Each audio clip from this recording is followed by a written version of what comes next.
Bien, bonjour. Bienvenue pour ce 5e cours de cette série sur l'inflammation. Comme vous pouvez le lire, le titre aujourd'hui, c'est le sujet de l'asthme.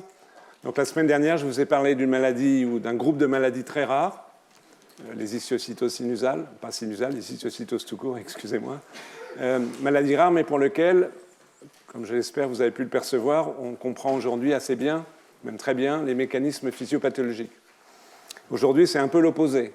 Je vais vous parler d'une maladie très fréquente. C'est la plus fréquente de toutes celles dont je serai amené à vous parler au cours de ce cycle. Vous verrez les chiffres, l'asthme, mais vous le savez sûrement, est une maladie courante, mais pour laquelle la physiopathologie est très complexe et encore assez mal comprise. Néanmoins, je vais discuter avec vous des éléments connus et des questions qui se posent aujourd'hui. Évidemment, l'intérêt n'est pas que théorique, puisque mieux, comme pour toute pathologie, mieux on la comprend, meilleures sont les chances de la traiter, voire de la prévenir. Alors, tout d'abord, je souhaite vous présenter mes excuses parce que malheureusement, la scientifique qui devait faire un exposé après moi cet après-midi, Madame Hamida Hamad, qui est une grande spécialiste de l'asthme, qui travaille en Belgique, à Gand, ne peut pas venir parce qu'elle est retenue dans un jury scientifique et qui l'a empêchée de venir. Et le délai était trop court pour inviter quelqu'un d'autre. Donc j'en suis désolé. Donc, il n'est pas exclu. On verra comment les choses se présentent, que je déborde un peu mon cours. En général, j'ai un peu trop de matière, donc j'ai tendance à accélérer à la fin. Donc pour une fois, peut-être, je pourrais me déborder tranquillement. On verra bien. Et vous aurez le temps de poser aussi les questions que vous souhaitez. Alors, le sujet du jour, c'est l'asthme. Traditionnellement, je vous montre mon plan. Donc, évidemment, il y aura une introduction, une définition. Qu'est-ce que c'est que l'asthme ? Vous allez le voir, et probablement beaucoup d'entre vous le savez déjà, l'asthme est associé à des réponses immunes pathologiques dites de type 2, et on va voir de quoi il s'agit. Donc, on va évidemment discuter en grand détail de la physiopathologie, les mécanismes, ce que l'on sait de l'asthme allergique, qui est l'asthme le plus fréquent, du rôle de lymphocytes T effecteurs, de lymphocytes T régulateurs, mais aussi d'autres catégories de lymphocytes, comme les cellules dites ILC2, ILC signifiant Innate Lymphoid Cells numéro 2, les cellules lymphoïdes innées numéro 2. Il y en a trois types, et on verra tout à l'heure de quoi il s'agit. Après, je vais essayer de répondre à une question bizarre. Pourquoi un allergène est-il un allergène ? On va voir qu'il y a quelques éléments de réponse. La question est moins bête qu'elle n'en a l'air. On va discuter un tout petit peu de génétique et surtout d'environnement dans la genèse des risques de maladies asthmatiques. Le rôle du microbiote qui revient aujourd'hui à peu près partout, en tous les cas lorsqu'on pense inflammation et maladie. Et évidemment, on en parlera encore plus la semaine prochaine en évoquant les maladies inflammatoires de l'intestin. Le rôle des infections. Et puis, dans une dernière partie, on discutera des thérapeutiques actuelles, des projets de thérapeutique de l'asthme qui sont, comme vous le verrez, fondés sur ce que l'on sait de la physiopathologie, des mécanismes mis en jeu dans les réponses. Voilà le programme, le menu de cet après-midi. Alors, qu'est-ce que c'est que l'asthme ? La définition est assez simple. C'est une obstruction intermittente des voies aériennes, des bronches, donc, qui, comme vous le savez, sont les conduits qui mènent l'air vers les poumons, qui sont par période, pas de façon chronique, en tous les cas dans la phase la plus longue de l'asthme, obstruée, ou en tous les cas, donc l'air a du mal à circuler, et en particulier à sortir des bronches. Et cette pathologie, elle est inflammatoire. Si elle n'était pas inflammatoire, elle ne ferait pas partie de ce cycle de conférences de cette année. Et en fait, on sait que ces événements d'obstruction intermittente des voies aériennes, des bronches, sont induites, et on va abondamment en parler, quels sont les agents inducteurs possibles, donc qui provoquent ce qu'on appelle les crises d'asthme, donc l'exacerbation de la difficulté respiratoire, de l'obstruction bronchique. Et donc, la pathologie, elle est liée au fait qu'il y a donc un phénomène de bronchoconstriction, donc le diamètre d'ouverture des bronches est rétréci, donc encore une fois provoquant une difficulté de circulation de l'air et en particulier de l'expiration de l'air, qui est un acte tout à fait actif et dont les symptômes cliniques bien connus sont le sifflement, c'est très caractéristique. Je suis sûr que vous avez tous entendu des personnes ayant les crises d'asthme qui sifflent, et avec une dyspnée expiratoire, c'est-à-dire une difficulté à expirer, n'est-ce pas ? Contrairement à d'autres pathologies bronchopulmonaires où il peut y avoir une dyspnée inspiratoire au moment de l'inspiration. Donc ça, c'est caractéristique de base. L'asthme n'est pas une maladie, c'est un syndrome, c'est-à-dire qu'en fait, derrière ce mot très courant, se cachent différentes maladies, certainement différents mécanismes, même si aujourd'hui, on ne sait pas très bien quels en sont les différents mécanismes pathologiques. Ce qui est sûr, c'est que les asthmes les plus fréquents, en particulier chez l'enfant, de très très loin, sont les asthmes liés à l'allergie, et je vais vous en parler abondamment, mais il y a d'autres types d'asthmes, des asthmes notamment qui surviennent à l'âge adulte, y compris à un âge relativement élevé, genre 50 ans, des asthmes qui, par exemple, apparaissent à l'effort physique et qui ont certainement des mécanismes différents, toujours associés à une hypersensibilité de l'épithélium bronchique et, d'une manière générale, de l'ensemble des cellules des bronches qui créent ce phénomène de vasoconstriction, de bronchoconstriction, pas de vasoconstriction, ça serait une constriction des vaisseaux, ce n'est pas le sujet ici, de bronchoconstriction. Donc c'est des causes différentes qui aboutissent à un même résultat de façon, pour l'instant, annoncée de façon un peu schématique. Et je vous disais que c'était une pathologie fréquente, alors les ordres de grandeur de chiffres valent ce qu'ils valent, mais enfin on peut estimer que dans le monde, il y a au minimum 300 millions de personnes qui ont un asthme, donc ça fait beaucoup de monde. Et ça concerne plus les enfants que les adultes, mais il y a aussi beaucoup d'adultes, plus de garçons que de filles en ce qui concerne les enfants. Ces pathologies peuvent être chroniques, être présentes toute la vie, débuter précocement dans la vie, les premières années de vie, bien qu'il soit difficile de poser le diagnostic avant l'âge de 3 à 4 ans. Mais dans d'autres cas, heureusement assez fréquents, l'asthme est observé chez un enfant entre tel et tel âge, puis disparaît. Mais j'ai aussi évoqué tout à l'heure le fait que l'asthme peut apparaître plus tard, mais certainement avec des mécanismes différents. Au-delà de sa très grande fréquence, et on va voir dans un instant de l'augmentation de son incidence au cours des 50 à 100 dernières années, c'est aussi une maladie grave, même si, heureusement, la plupart du temps, elle ne l'est pas. Elle est évidemment invalidante par la sensation d'étouffement, de fatigue qu'elle provoque, mais elle peut être mortelle parce que peut survenir ce qu'on appelle un état de mal asthmatique, c'est-à-dire que la bronchoconstriction ne cède pas, malgré les traitements utilisés, les bronchodilatateurs et d'autres médicaments anti-inflammatoires, et que la personne entre dans une phase d'hypoxie, de difficulté liée à un apport en oxygène insuffisant, soit parce que cette situation qui se pérennise, d'étale mal, s'accompagne de complications comme une infection ou d'autres phénomènes qui peuvent donc conduire au décès. Vous voyez qu'on estime qu'il y a à peu près chaque année dans le monde 250 000 personnes, ce qui est quand même assez considérable, qui décèdent d'asthme. La plupart du temps, ces asthmes sévères qui provoquent des décès sont liés à des traitements mal conduits, mal suivis, mais enfin, ce sont des situations qui sont graves, difficiles parfois à contrôler. Alors, je vous ai dit que l'incidence ou la fréquence, peu importe, de la maladie augmentait. Je vais vous montrer à l'instant un chiffre. Vous avez ici des courbes qui vous montrent l'incidence en rapportée à une base 100 en 1950 de façon conventionnelle, donc pour l'asthme ou d'autres maladies auto-immunes ou maladies dont on parlera la semaine prochaine.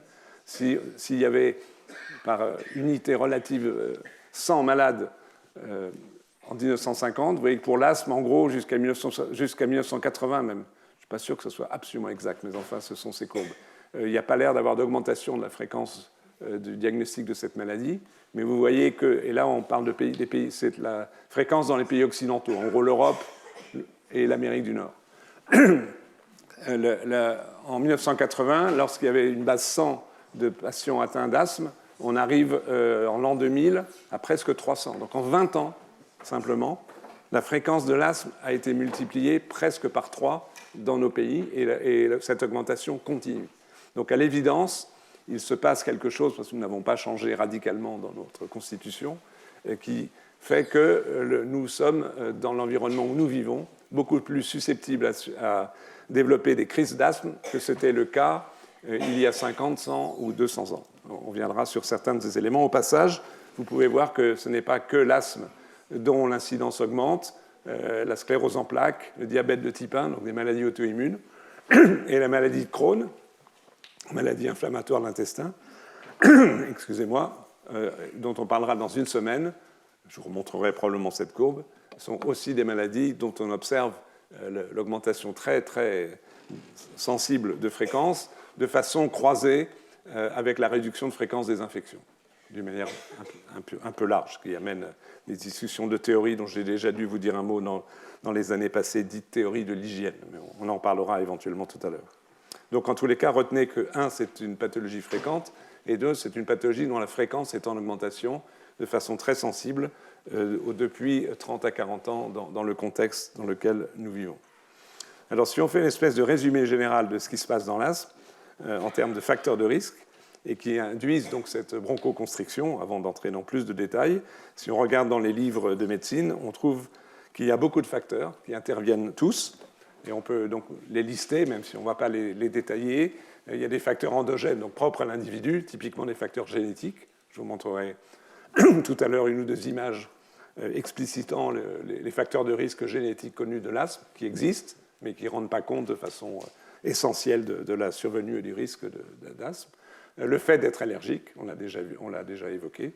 Le fait d'avoir une hyper-réponse, une hypersensibilité des bronches à donc être entré en contraction plus facilement que chez quelqu'un d'autre, qui peut être aussi un facteur génétique ou lié à des facteurs externes de l'histoire de ces personnes.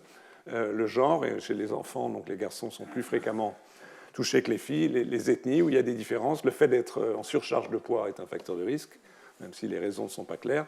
Et le rôle des infections virales précoces est certain, et je vous donnerai tout à l'heure, on évoquera cela plus en détail à travers des données épidémiologiques et aussi des données expérimentales et des tentatives d'explication comment la survenue d'une infection virale dans les premières années de vie peut favoriser ensuite le développement d'un asthme. Mais vous allez voir aussi une fois de temps en temps, les choses sont plus compliquées, que d'autres infections virales pourraient être protectrices. Donc, c'est un premier élément de complexité qui reviendra assez souvent lorsqu'on parle d'asthme.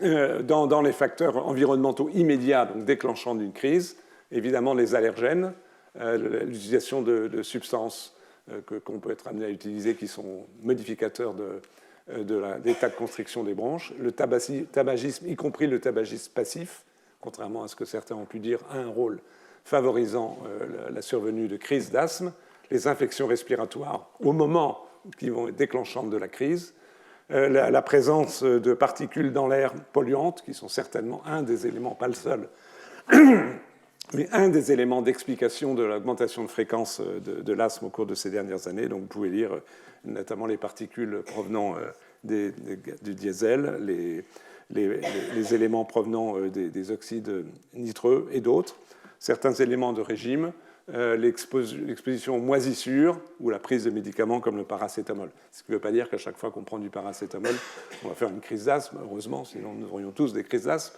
mais enfin, c'est un facteur de risque possible. Et donc, on retrouve une série de ces agents qui sont comme éléments qui induisent une crise à un temps T chez quelqu'un, les allergènes en premier lieu en tant que situation d'asthme d'origine allergique, on y reviendra, les infections de l'arbre respiratoire supérieur, dans certains cas, l'exercice, l'hyperventilation, j'ai parlé tout à l'heure de l'asthme d'effort, qu'on observe parfois en particulier chez l'adulte, l'air froid, des gaz, on revient, il y a un peu de redondance entre cette liste de facteurs environnementaux prédisposants et cette liste de facteurs induisant une crise. Forcément, il y a beaucoup d'éléments communs, des différents gaz toxiques, certains médicaments, les agents bêta-bloquants, ce qui empêche la dilatation des bronches, le stress et des substances irritantes. Et donc, d'une façon très, très schématique, tous ces agents peuvent provoquer au long cours un état inflammatoire, notamment avec la présence d'éosinophiles, on y reviendra largement au niveau des bronches, créer un état d'hypersensibilité à la contraction bronchique et qui font qu'un certain nombre d'agents inducteurs, les allergènes, etc., ceux qui sont là, vont induire de façon pathologique une contraction des muscles des bronches, entre autres éléments pathologiques, responsables de la crise d'asthme avec ses symptômes, la toux, la difficulté respiratoire, la rigidité thoracique et la dyspnée.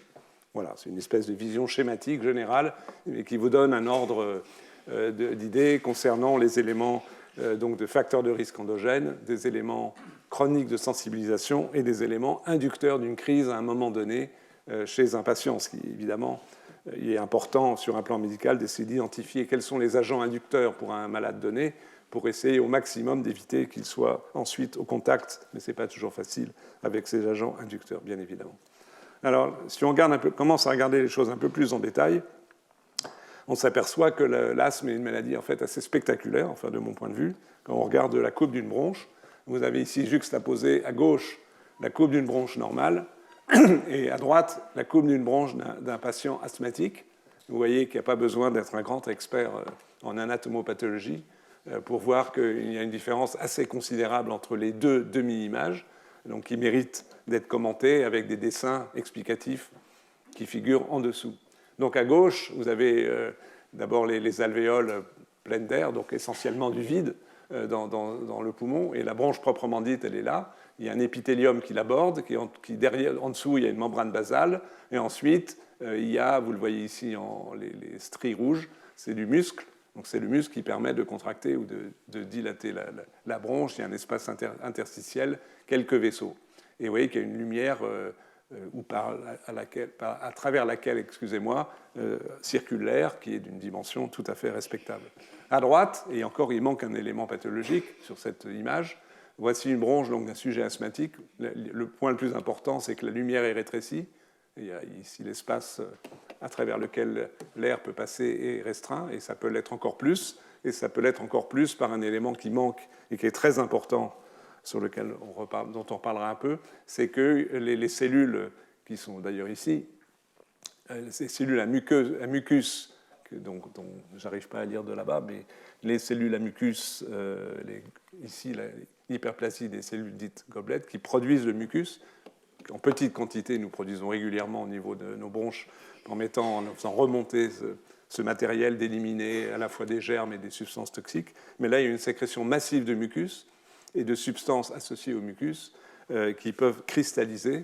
Ça a été décrit dès le XIXe siècle sous le nom de cristaux de Charcot-Leyden. Charcot comme M. Charcot, c'est M. Charcot le même qui était neurologue à la Salpêtrière à l'époque, excusez-moi, qui a décrit ces cristaux avec M. Leyden, et ces cristaux, avec le mucus, obstruent en fait cette lumière. Donc là, la lumière, elle est vide, mais en fait, il faut imaginer qu'au cours d'une crise d'asthme, cette lumière est remplie de ce matériel, de mucus et de cristaux, qui font que la lumière réellement perméable et disponible pour la circulation de l'air peut être extrêmement réduite. Et donc c'est un élément très très important de la pathologie. Mais en dehors de cet élément manquant sur cette image, vous pouvez aussi voir que d'abord, globalement, la bronche est beaucoup plus épaisse, puisque le muscle est là, vous voyez qu'il a plus grande distance de la lumière, et vous pouvez voir en ce qui concerne le muscle, donc il y a encore une fois, on coupe ici ces espèces de tranches rosées, et vous voyez qu'il est hypertrophié. Donc il y a une hyperplasie et une hypertrophie. Hyperplasie, il y a plus de cellules, hypertrophie, les fibres musculaires sont plus importantes, donc il y a une augmentation de la capacité et de la force musculaire de la bronche, si vous voulez, permettant la contraction, et c'est une image tout à fait caractéristique. Mais ça c'est donc une deuxième anomalie, une troisième anomalie, je ne sais plus. Vous pouvez voir aussi néanmoins que la distance entre le muscle et l'épithélium est également plus large, parce que cet espace sous-épithélial est œdémacié, il contient un plus grand nombre de vaisseaux, c'est ce qui est schématisé ici, dont vous pouvez lire quelque part, c'est en haut à gauche, nombre augmenté de vaisseaux sanguins. Donc il y a une inflammation classique avec une néoangiogenèse au long cours, évidemment pas après la première crise d'asthme, mais donc, qui dit augmentation de circulation, dit capacité d'afflux de substances inflammatoires et de cellules inflammatoires plus importantes. Évidemment, il y a dans cet espace sont contenus un certain nombre de cellules inflammatoires dont on va reparler. Et vous voyez ensuite que là, enfin, je ne sais plus, la structure de l'épithélium est aussi différente. Il y a une modification de l'épithélium. Il y a plus de cellules à mucus, les cellules de Goldblatt, qu'il y en a physiologiquement, comme c'est ici. Vous voyez que l'aspect de la muqueuse est plus irrégulier qu'il ne l'est dans une bronche normale. Et puis, vous ne pouvez pas le voir ici, mais ce qui est indiqué ici, c'est se forme une couche fibrotique, une espèce de tentative de cicatrisation, une réponse inflammatoire, qui aussi rend la bronche plus rigide. Donc il y a toute une série d'éléments pathologiques qui sont associés les uns aux autres, qui s'exacerbent sous l'effet de la bronchoconstriction et la sécrétion du mucus, qui expliquent que cette bronche, qui est déjà à l'état basal lorsque l'asthme évolue depuis un certain temps, a déjà un diamètre de passage de l'air, enfin de la lumière restreint, qui devient encore plus petit, et d'où la difficulté respiratoire qui peut être extrêmement sévère au moment d'une crise. Donc voilà, donc cette image, elle résume assez bien et elle permet de comprendre ce qui se passe autour d'une crise d'asthme, et elle va être l'élément de discussion pour comprendre comment, progressivement, on passe de cette situation-là à celle-ci. Évidemment, entre les deux, ça ne se passe pas en quelques jours, il faut des mois ou des années, mais c'est exactement la pathologie de l'asthme, et donc il est important d'essayer d'en comprendre évidemment les déterminants.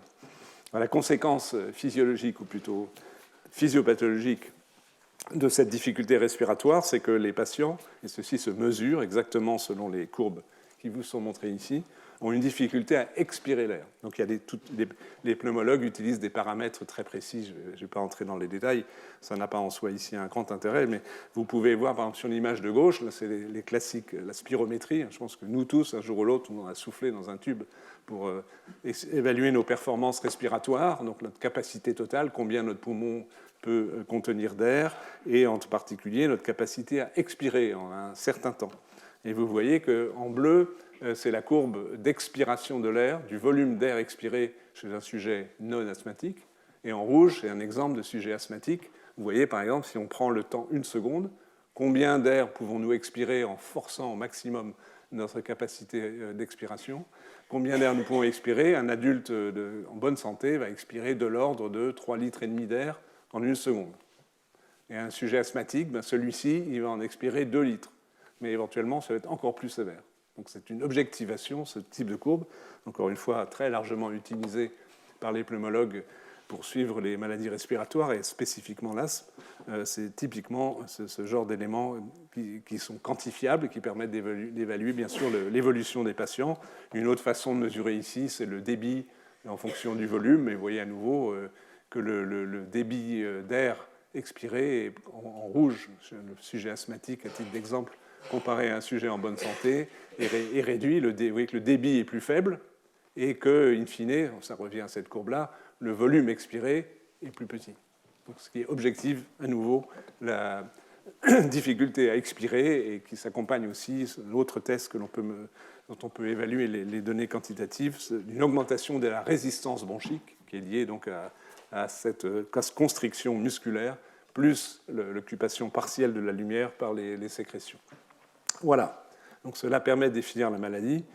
Fréquence, vous le savez, mais l'asthme allergique, qui est celui dont je vais le plus vous parler, et de loin, est largement prédominant, puisqu'il concerne plus de 90% des enfants atteints d'asthme et environ la moitié des adultes.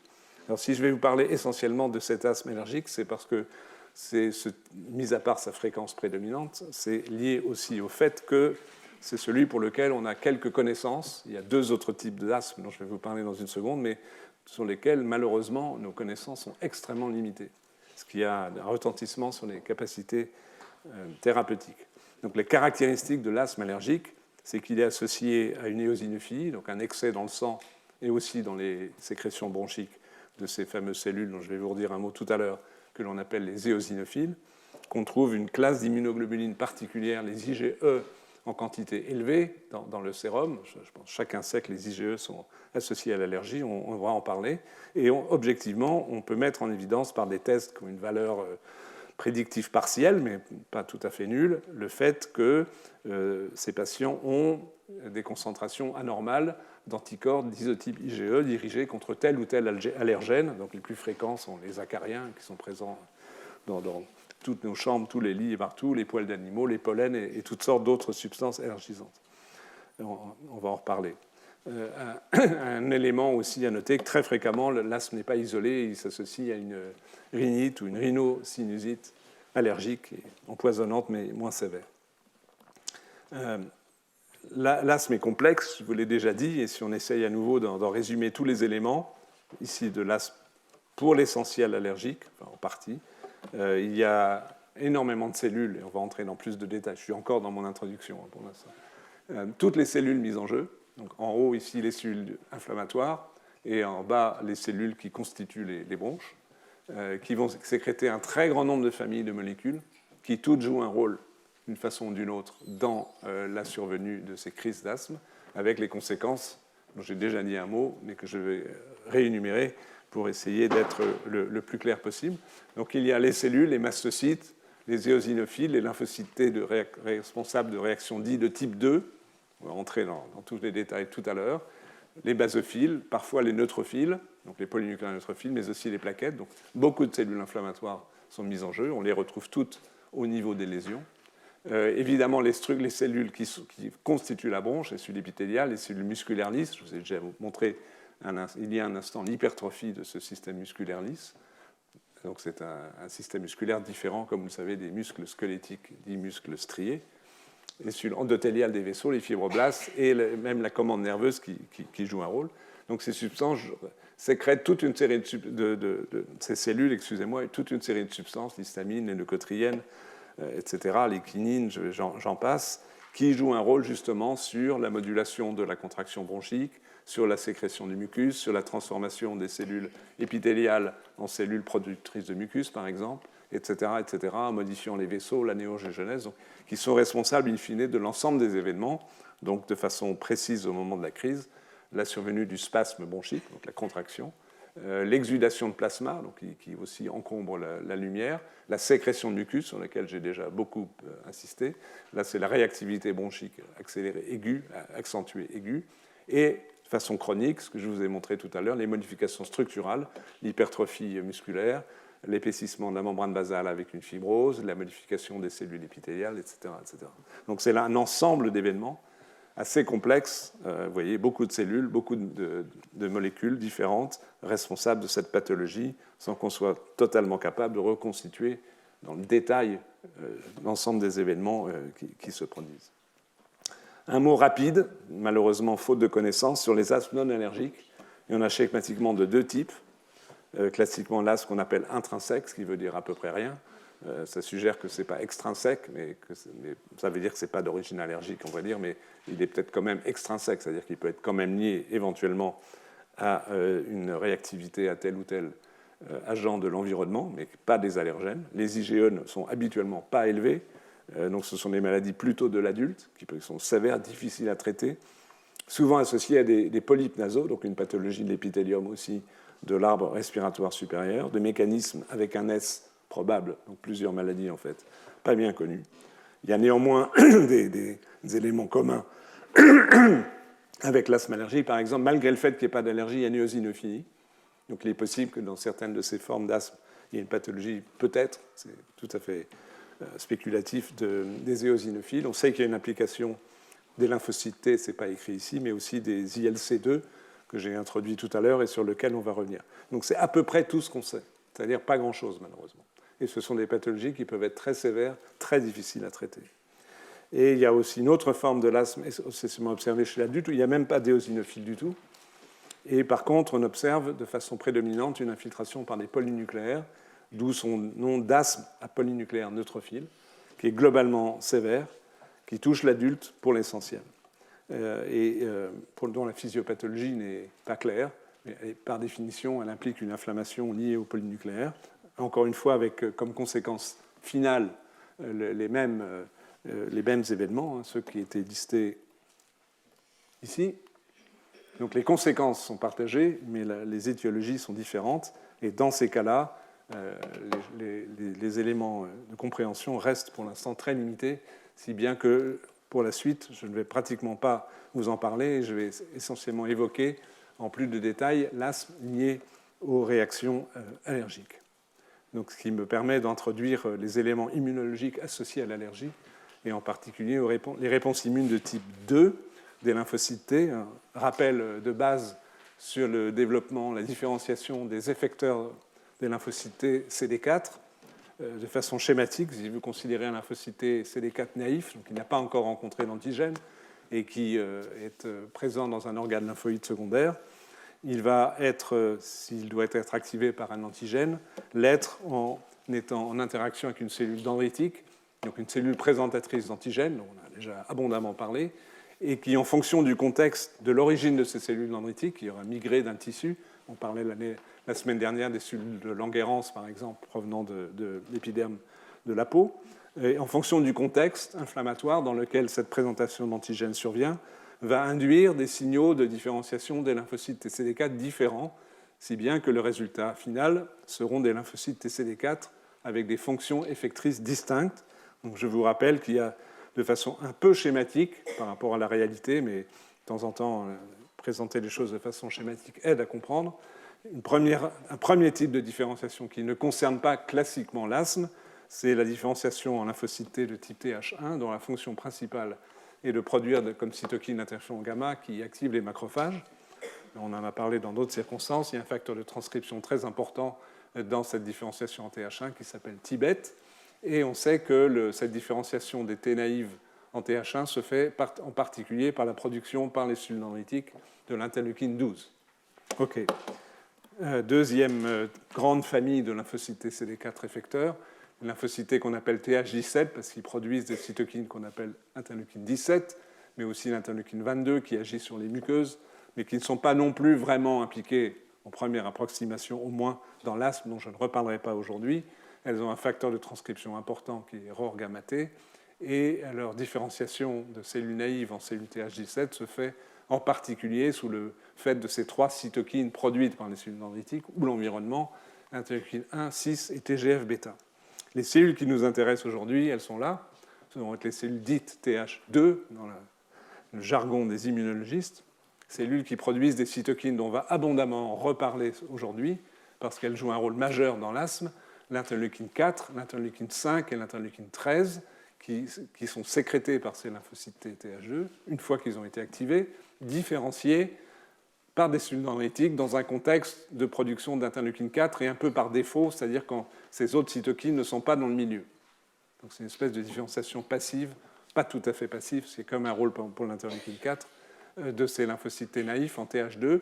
Et le facteur de transcription essentiel, c'est évidemment, encore une fois, une vision un peu simplificatrice des choses, et s'appelle GATA3 dans donc la différenciation du programme génétique de ces cellules à produire toute une série de substances, dont ces fameuses cytokines. Donc c'est cette voie Th2 qui est mise en jeu de façon pathologique au cours de l'asthme, d'une manière générale au cours des réactions allergiques, mais qui, il ne faut pas l'oublier, physiologiquement, joue un rôle très utile dans l'immunité contre les helminthes, donc les parasites qui sont des vers par la production via ces cytokines, l'activation de ces cellules, la production de mucus, les réactions musculaires qui permettent de rejeter, par exemple, des helminthes de l'intestin. Donc c'est une fonction physiologique importante d'immunité anti-infectieuse, mais qui pathologiquement est mise en jeu dans les réactions allergiques. Voilà. Alors si on regarde les choses de façon un tout petit peu plus compliquée, mais le message est exactement le même que sur la diapo précédente, sauf qu'il y a beaucoup de molécules ici, mais je vais vous donner les éléments principaux. Donc en haut, c'est la cellule dendritique, donc qui va activer le lymphocyte T. Donc ça se passe au niveau d'un organe lymphoïde secondaire. La cellule dendritique a migré, si on est dans le cadre de l'asthme, elle a migré à partir de l'épithélium respiratoire, on va revoir ça tout à l'heure. Elle va migrer dans l'organe lymphoïde secondaire, et si elle présente le bon antigène, qui est le petit cercle ici, présenté par les molécules d'histocompatibilité de classe 2, puisqu'il s'agit de lymphocyte T CD4, le lymphocyte T pour l'antigène va reconnaître ce peptide et va entraîner des signaux d'activation du lymphocyte T. Donc il faut imaginer que ce petit cercle, qui est un peptide, quelques acides aminés, est issu d'un allergène. On reviendra là-dessus tout à l'heure. Donc les conséquences, c'est que ce message, il y a toute une série de cascades de signaux qui vont être induites, mais notamment via des facteurs comme l'IRF4, va contribuer avec d'autres types de signalisation via les interleukines, comme l'interleukine 2, par exemple, par la fixation de facteurs de transcription qu'on appelle STAT5, et d'autres molécules, va aboutir avec GATA3, ça c'est l'élément principal dont je vais parler dans un instant, par exemple, va induire la transcription du gène qui code pour l'interleukine 4, mais aussi l'interleukine 13 et l'interleukine 5 et quelques autres gènes.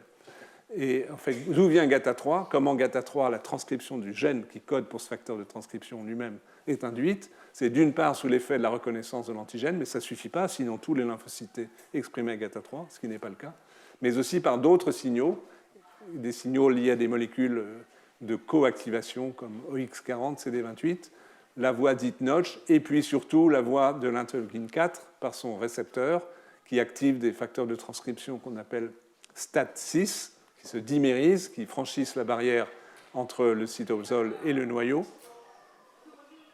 et qui vont se fixer sur le promoteur du gène qui code pour GATA3 et vont induire la transcription du gène. Et incidemment, vous pouvez voir que GATA3 lui-même, il se fixe sur son propre promoteur, donc ça auto-amplifie ce phénomène.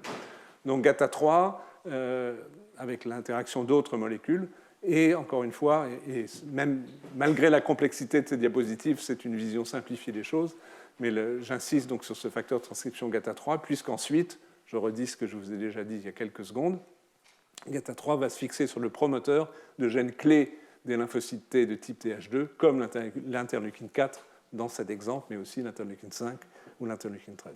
Donc c'est une façon schématique, forcément, c'est ainsi que se polarise, comme on dit, ou se différencie des lymphocytes TCD4 naïfs en lymphocytes Th2 qui sont impliqués dans les phénomènes immunopathologiques de l'asthme.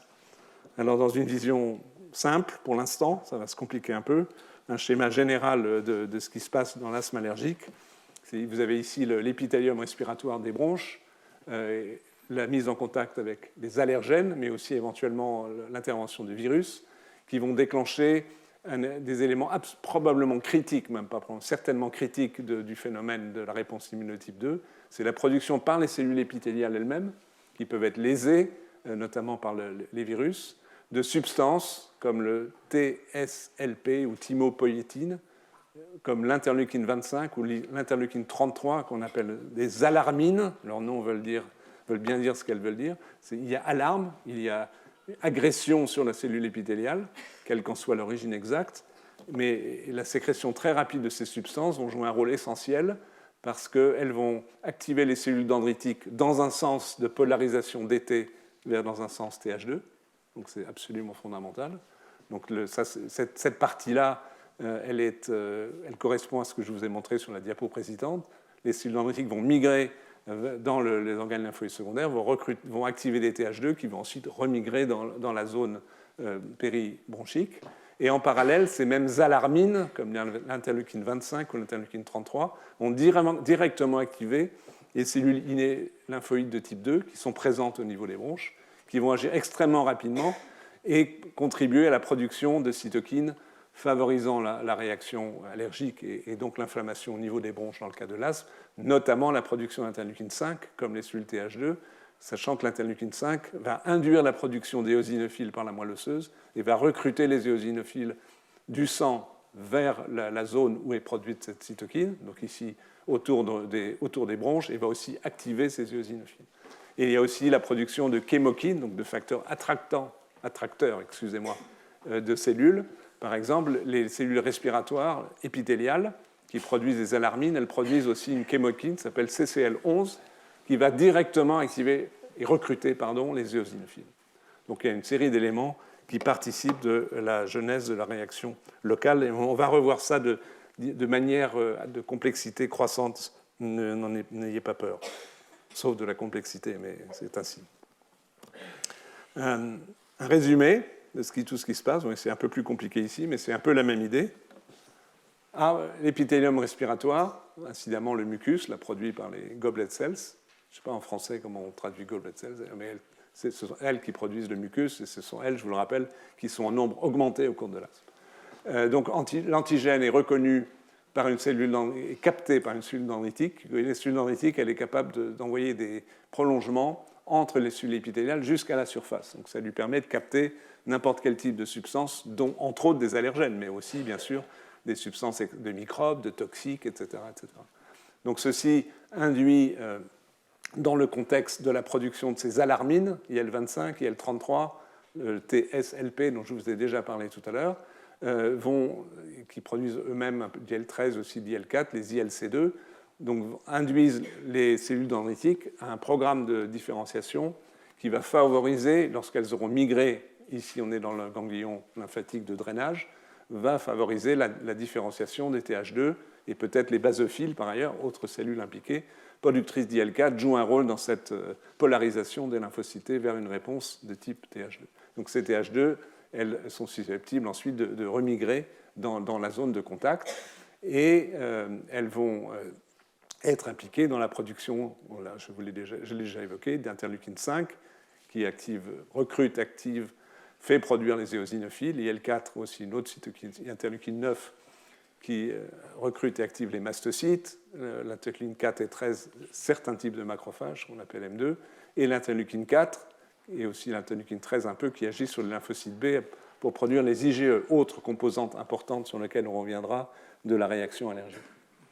Et ces fameuses ILC2, donc, qui sont mises en jeu très précocement dans ces réponses immunes, sous le fait des alarmines produites par les cellules épithéliales lésées, vont aussi être capables, in situ, cette fois-ci, on n'est plus dans l'organe lymphoïde secondaire, au niveau local, dans l'espace sous-épithélial de la bronche.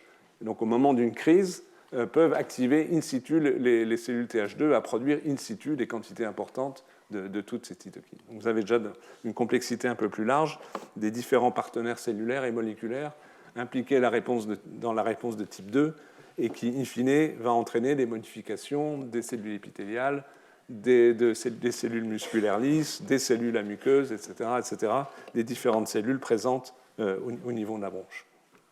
Alors, un mot puisqu'on passe en revue les différentes cellules impliquées, après avoir parlé des lymphocytes T, les lymphocytes innés de type 2.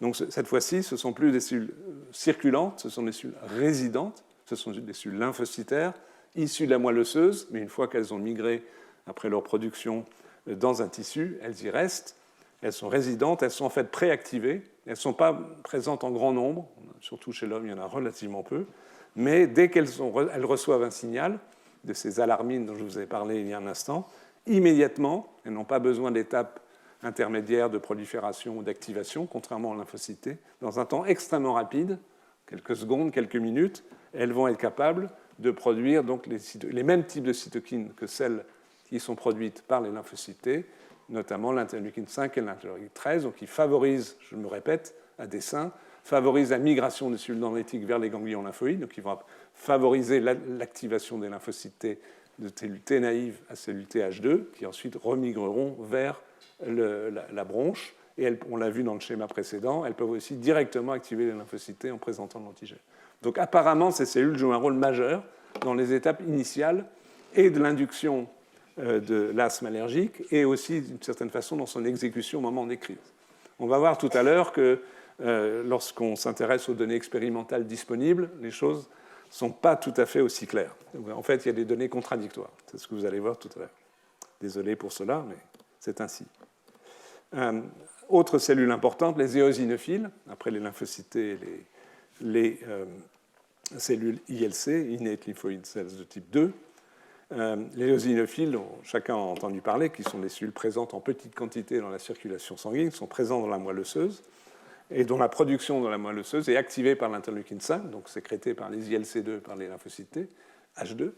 Et ces cellules, elles ont cette morphologie, on les reconnaît très facilement sur les frottis sanguins, vous avez un polynucléaire neutrophile, elles ont aussi des noyaux polylobés, comme les polynucléaires neutrophiles, mais leur cytoplasme est plein de granulations, ici colorées en rouge, qui permet de les reconnaître très aisément sur n'importe quel frottis sanguin et de les compter, si on souhaite les compter. Et là, vous avez une image en microscopie électronique d'un tel éosinophile, et vous voyez qu'il contient un très grand nombre de granulations, qui sont celles vues en microscopie optique ici en rouge, un très grand nombre de granulations au sein du cytoplasme. Et le point important, c'est que, comme c'est écrit ici, ce sont des granules sécrétoires.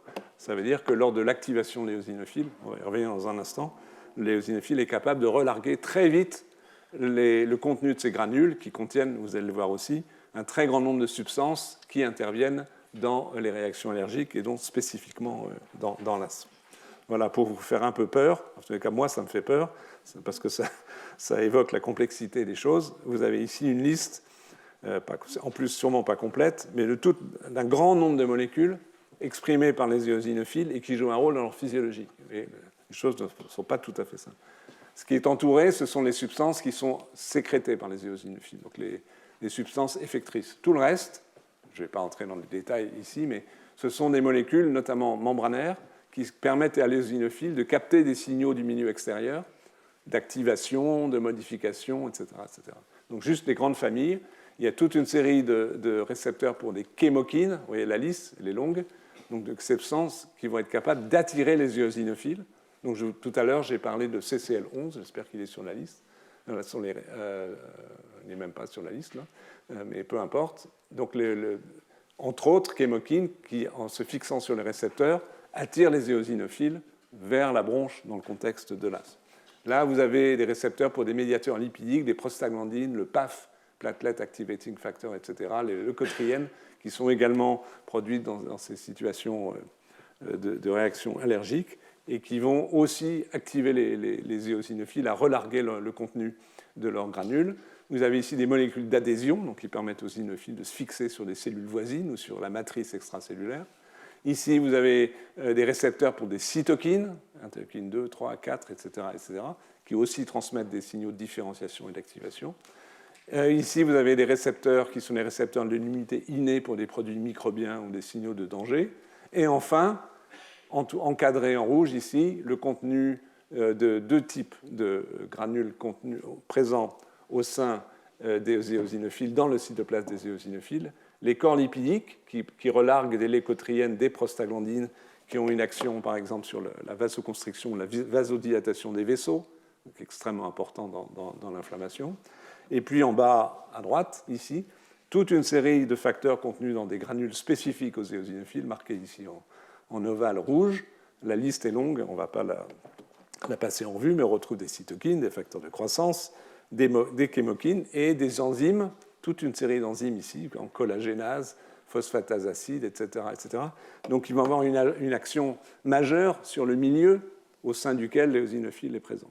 Et donc, ce sont ces molécules qui, en grande partie, ce ne sont pas les seules, puisqu'il n'y a pas que les éosinophiles qui sont mis en jeu, mais ce sont des molécules très importantes dans l'induction des modifications des bronches que j'ai évoquées au début et qu'on réévoquera dans un instant.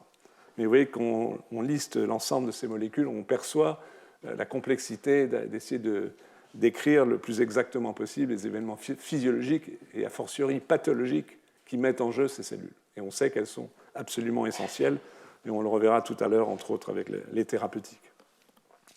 Les IgE, donc les anticorps, là, je énumère donc la liste des acteurs de la scène du drame de l'asthme. Les IgE, donc, c'est une classe d'anticorps. Comme tous les anticorps, ils ont cette structure avec deux chaînes lourdes reliées entre elles et deux chaînes légères. Donc là, je rappelle que les extrémités ici sont les deux extrémités reconnaissant les antigènes, en l'occurrence les allergènes. Là, sur cette image, c'est une IgE située à la membrane du lymphocyte B, donc un lymphocyte B qui est susceptible de produire un anticorps de classe IgE. Les anticorps de classe IgE, contrairement aux autres, c'est-à-dire les IgG, les IgA, les IgM, sont présents en toute petite quantité. En fait, probablement, le système est régulé ainsi, compte tenu justement des capacités extrêmement puissantes d'activation de cellules comme les mastophytes ou les basophiles par les IgE, et en avoir trop serait sans doute assez dangereux. Une autre caractéristique, probablement aussi de régulation par rapport à des agents très puissants, c'est que leur durée de vie est très courte, seulement 2 jours, quand par exemple les IgG ont une durée de vie de 21 jours. Ça vous donne un ordre de vie. Et donc on en a très très peu.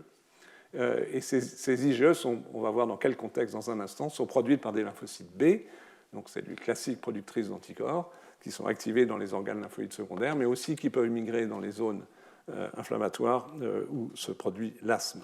Et un point important, c'est que les IgE, donc, qui ont cette structure, mais solubles cette fois-ci, produits par ces lymphocytes B, complexés avec un antigène, se fixent sur des récepteurs à la surface des mastocytes et des basophiles en particulier, mais aussi des cellules dendritiques et des macrophages, et vont activer les cellules mastocytaires ou les basophiles à relarguer leur contenu. Là aussi, je vous passe, sinon ce serait trop long et probablement un peu fastidieux, la très grande quantité de molécules qui jouent aussi un rôle dans ces pathologies allergiques, qui sont contenues dans les mastocytes et les basophiles. Mais le point important, c'est que les IgE, produites par ces lymphocytes B, lorsqu'ils ont reconnu un antigène, en l'occurrence ici un allergène, vont induire le relargage rapide et massif du contenu des cellules mastocytaires, des basophiles, dans une certaine mesure activées des cellules dendritiques et des macrophages, et que ces molécules relarguées jouent un rôle important dans le processus pathologique. Alors, ce n'est pas inintéressant de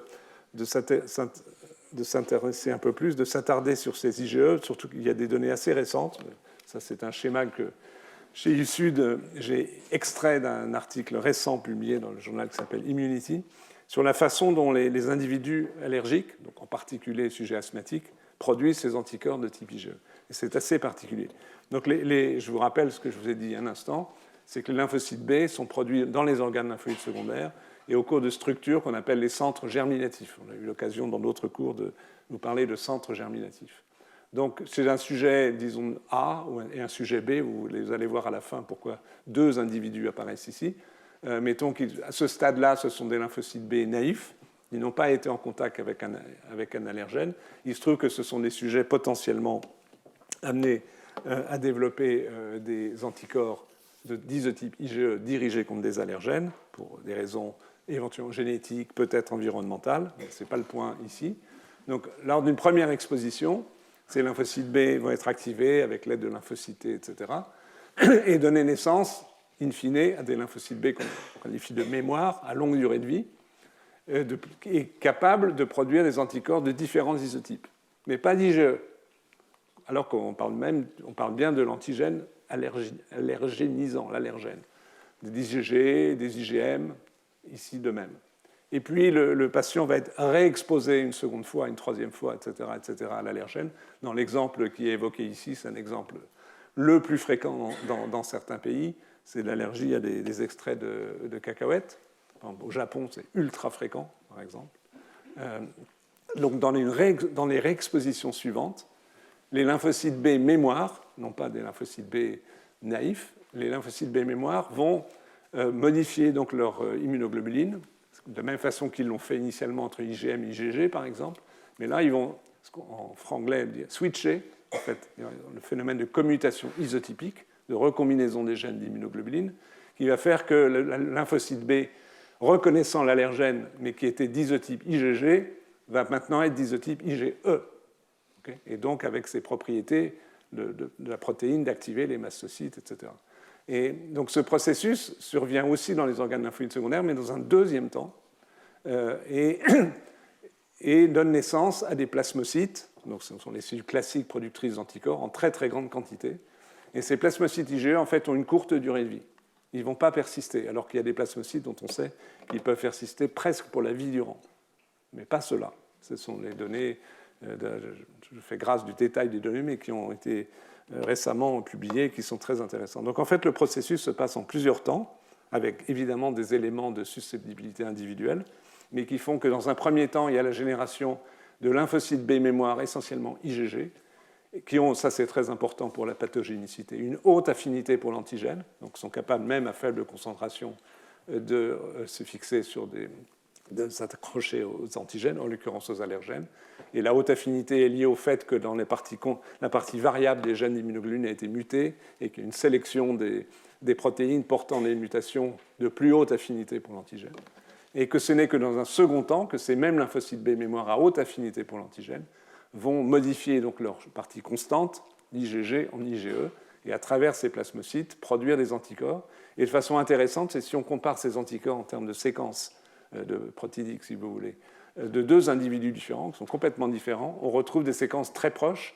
Ici, c'est H2, H3, sont des fragments de protéines de cacahuètes, peu importe, mais on a une convergence de séquences de la partie variable des anticorps qui reconnaît les allergènes, alors que même il s'agit d'individus différents, génétiquement différents, et dont la séquence de la partie variable des anticorps a été modifiée par des mutations somatiques. Donc il y a une convergence et une sélection de séquences qui permettent de fixer à haute affinité ces allergènes. Donc le système est malheureusement très bien fait, entre guillemets, c'est le but de ce que je suis en train de vous dire, pour générer chez ces individus prédisposés des anticorps à très haute affinité de classe IgE contre des allergènes.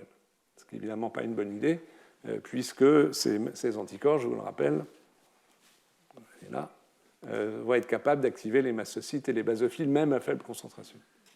Donc ça, ce sont des données relativement récentes et qui sont assez intéressantes sur les lymphocytes. Voilà, donc on a passé en revue, pas toutes les cellules impliquées, mais un certain nombre d'entre elles, les cellules dendritiques qui jouent un rôle essentiel. Je devrais commencer par les cellules épithéliales, mais elles ne font pas partie stricto sensu du système immunitaire, puisqu'elles produisent les alarmines, la première étape. Je vais prendre un peu l'eau. Excusez-moi.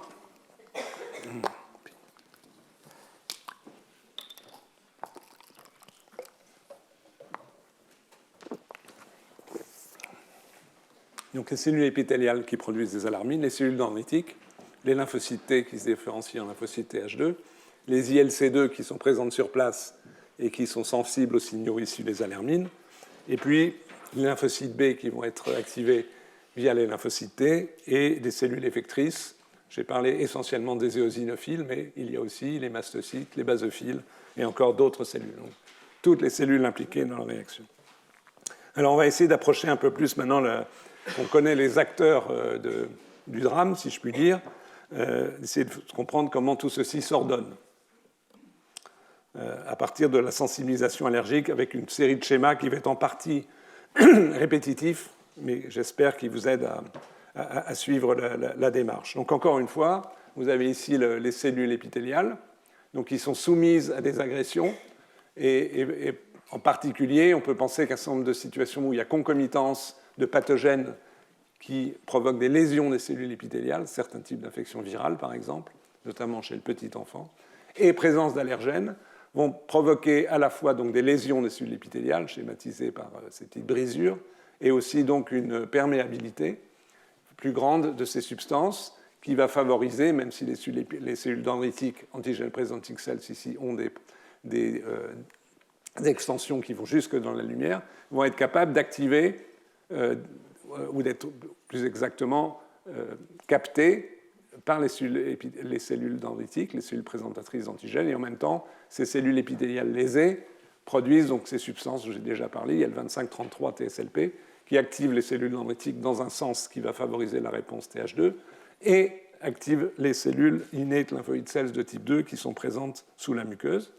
Et donc, ces cellules vont migrer, activer les lymphocytes T, différenciation Th2, et ensuite migration, recrutement des éosinophiles, sous l'effet aussi des cellules ILC2, et entre autres, par exemple, entre autres événements, l'IL5 et l'IL13 vont favoriser la sécrétion de mucus. Je vous rappelle ce que je vous ai dit tout à l'heure, c'est qu'une partie de la pathologie de l'asthme était liée à une sécrétion de mucus très abondante, avec un surcroît au moment d'une crise.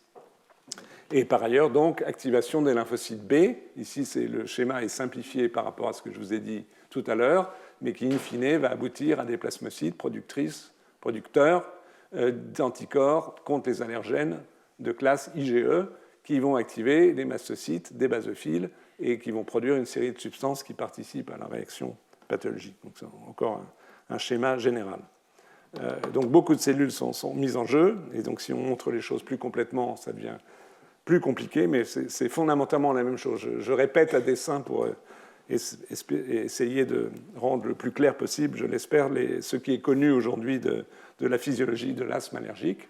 Donc je me répète encore une fois, les cellules dendritiques, vous pouvez lire la mise en jeu de certaines molécules, activées par les alarmines, qui activent aussi directement les ILC2, action à distance sur les organes lymphoïdes, migration seconde de lymphocytes T, activation aussi ici des lymphocytes B, recrutement de ces cellules par voie sanguine, retour dans la zone de lésion lorsqu'il y a nouveau contact avec l'allergène, et in situ, production des anticorps, activation des mastocytes, des basophiles, et donc action sur les différentes cellules composant la bronche.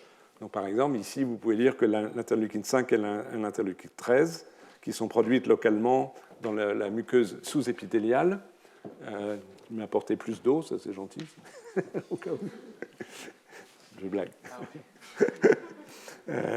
Et donc vont entraîner des modifications de l'arbre respiratoire.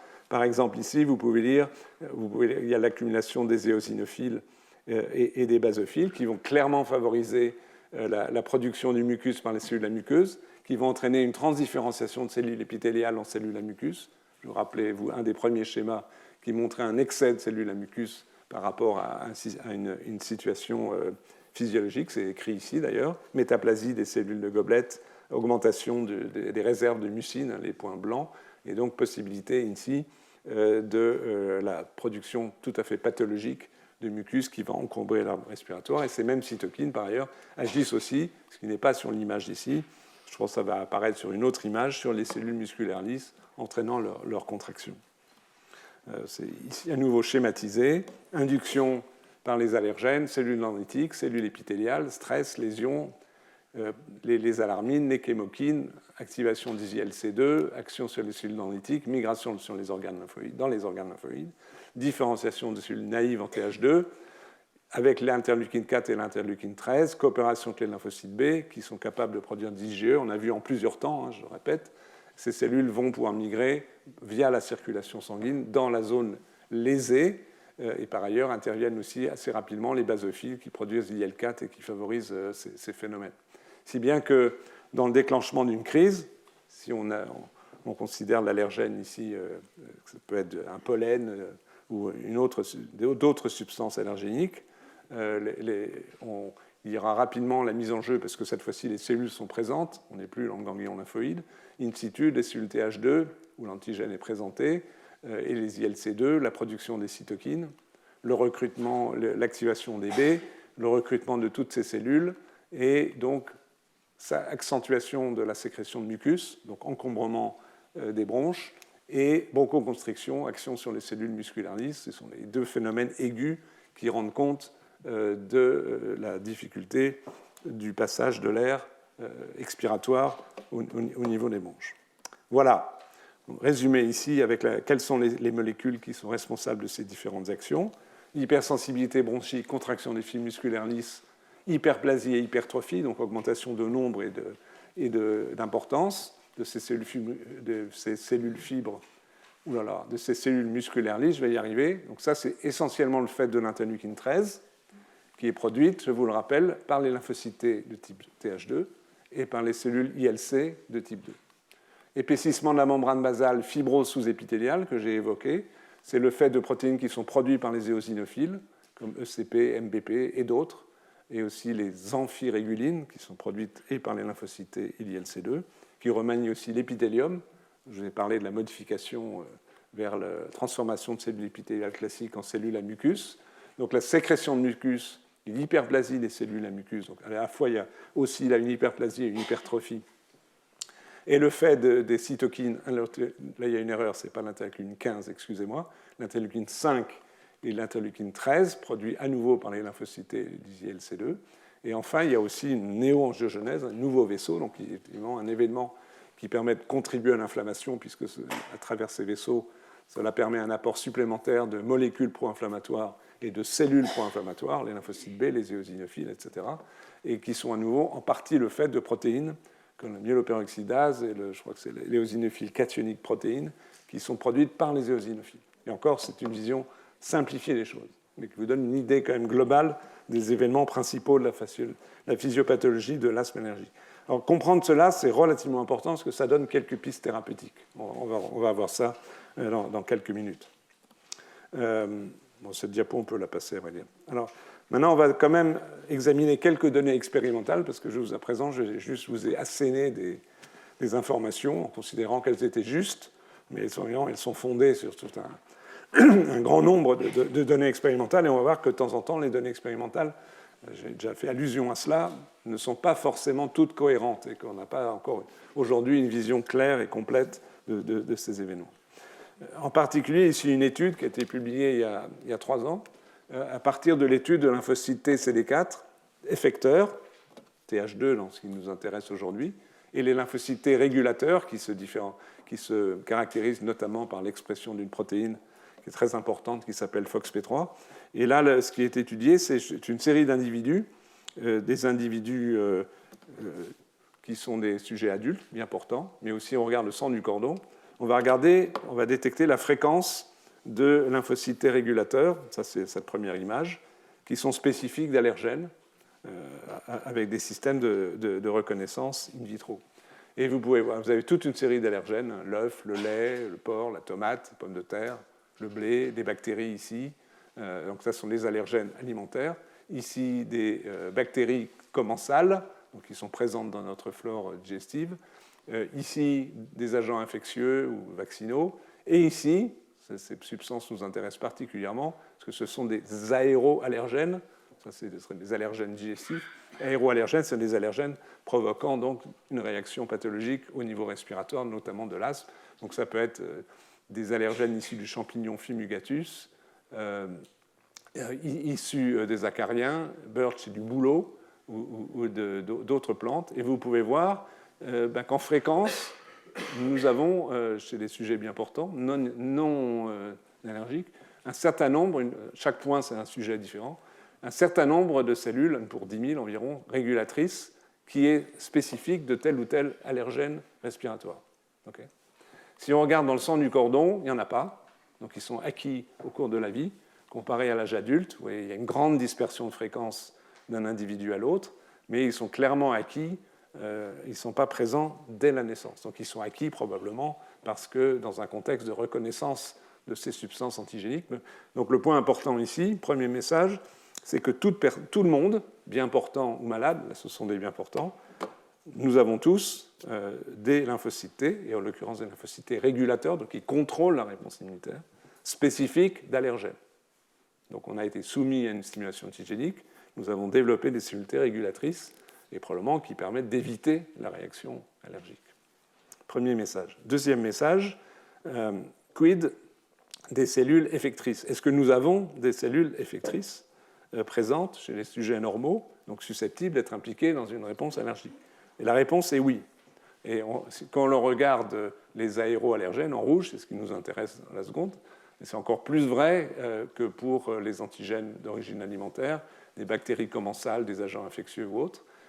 Si on fait le rapport entre le nombre de lymphocytes régulateurs spécifiques de telle ou telle substance, l'aspergillus ou l'acarien par exemple, ici les deux premières colonnes, au nombre de cellules T mémoire effectrices, ce rapport est supérieur à 1, un peu supérieur à 1 ici. Donc s'il y a un rapport, ça veut dire que les deux populations sont présentes. Donc deuxième message, c'est que nous avons des cellules T régulatrices et des cellules T effectrices spécifiques d'allergènes. Nous ne sommes pas malades pour autant. Et chez les sujets bien portants, nous avons un peu plus de cellules T régulatrices que de cellules effectrices. Vous voyez, ce sont la barre de 1 ici. C'est en échelle logarithmique, donc c'est en moyenne de 3. Vous voyez qu'il y a une assez grande dispersion. Mais le message essentiel ici, c'est que, en fait, nous avons tous été soumis à des stimulations allergéniques. Nous avons à la fois généré, selon le schéma que je vous montrais tout à l'heure, des cellules T, des lymphocytes T effecteurs, qui seraient théoriquement capables d'une réaction allergique, mais nous avons aussi généré des lymphocytes T régulateurs et qu'il y a un équilibre qui s'installe, qui évite le phénomène immunopathologique. Donc ça, ce sont les sujets sains. Maintenant, si on regarde chez les sujets allergiques, qu'en est-il? Ici, c'est l'exemple de patients qui sont allergiques à des extraits de bouleau, donc typiquement au printemps, qui développent des manifestations allergiques. Donc si on regarde ici les lymphocytes T régulateurs, excusez-moi, les lymphocytes effecteurs, en comparant donc la fréquence de ces cellules, on est dans le sang, hein, c'est l'étude de lymphocytes du sang. Et à chaque point, c'est un individu différent. Vous voyez qu'il y a un peu plus de lymphocytes effecteurs, de l'ordre de 5 à 10 fois plus. C'est plus, mais ce n'est pas énormément plus, cela dit. Mais quand même, clairement, et c'est très significatif, les sujets allergiques ont, disons, donc 5 à 10 fois plus de lymphocytes effecteurs Th2 spécifiques de l'antigène qui provoque leur maladie, parce que c'est un allergène. Si on regarde les lymphocytes régulateurs, il n'y a pas de différence.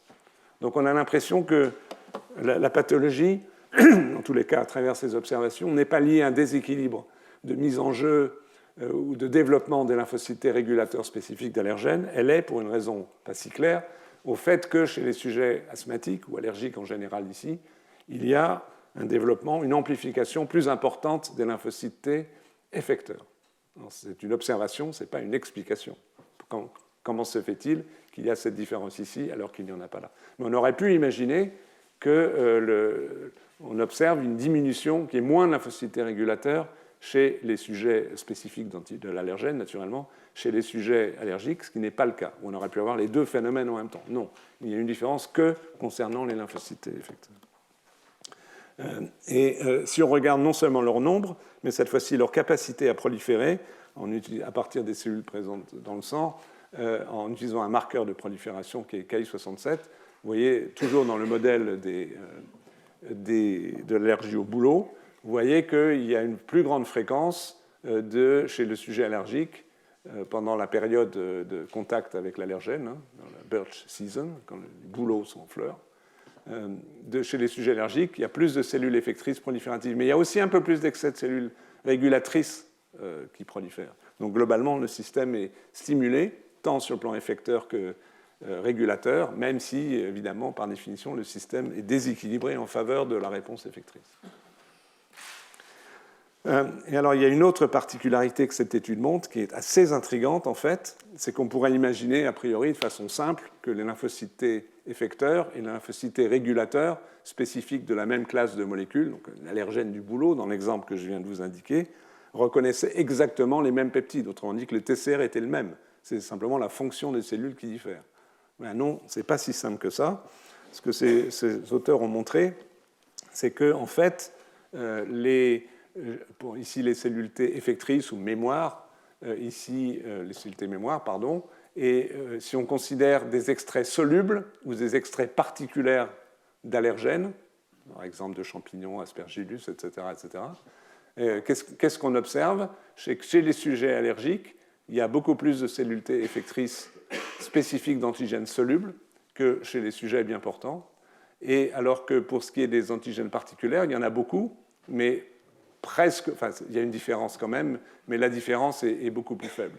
Et si on exprime le rapport, comme précédemment, entre lymphocytes T régulateurs et lymphocytes T mémoire, chez les sujets bien portants à l'égard des antigènes solubles, le rapport est supérieur à 1 entre cellules T régulatrices et cellules T effectrices ou mémoire, alors que chez les sujets allergiques, il est beaucoup plus bas. Donc, il semble que lorsqu'il y a pathologie allergique, immunopathologique, comme on peut l'observer dans l'asthme, les lymphocytes Th2 reconnaissent des antigènes présentés sous forme soluble plutôt que particulière, ce qui est assez intriguant et difficile à comprendre. Mais on peut imaginer quelque chose de ce genre-là qui cache un certain degré de non-connaissance. C'est qu'en situation d'antigène particulière, pour l'essentiel, les cellules, évidemment, au centre sont les cellules présentant l'antigène, l'intervention des cellules T régulatrices permet un équilibre suffisant pour éviter une expansion de cellules T effectrices.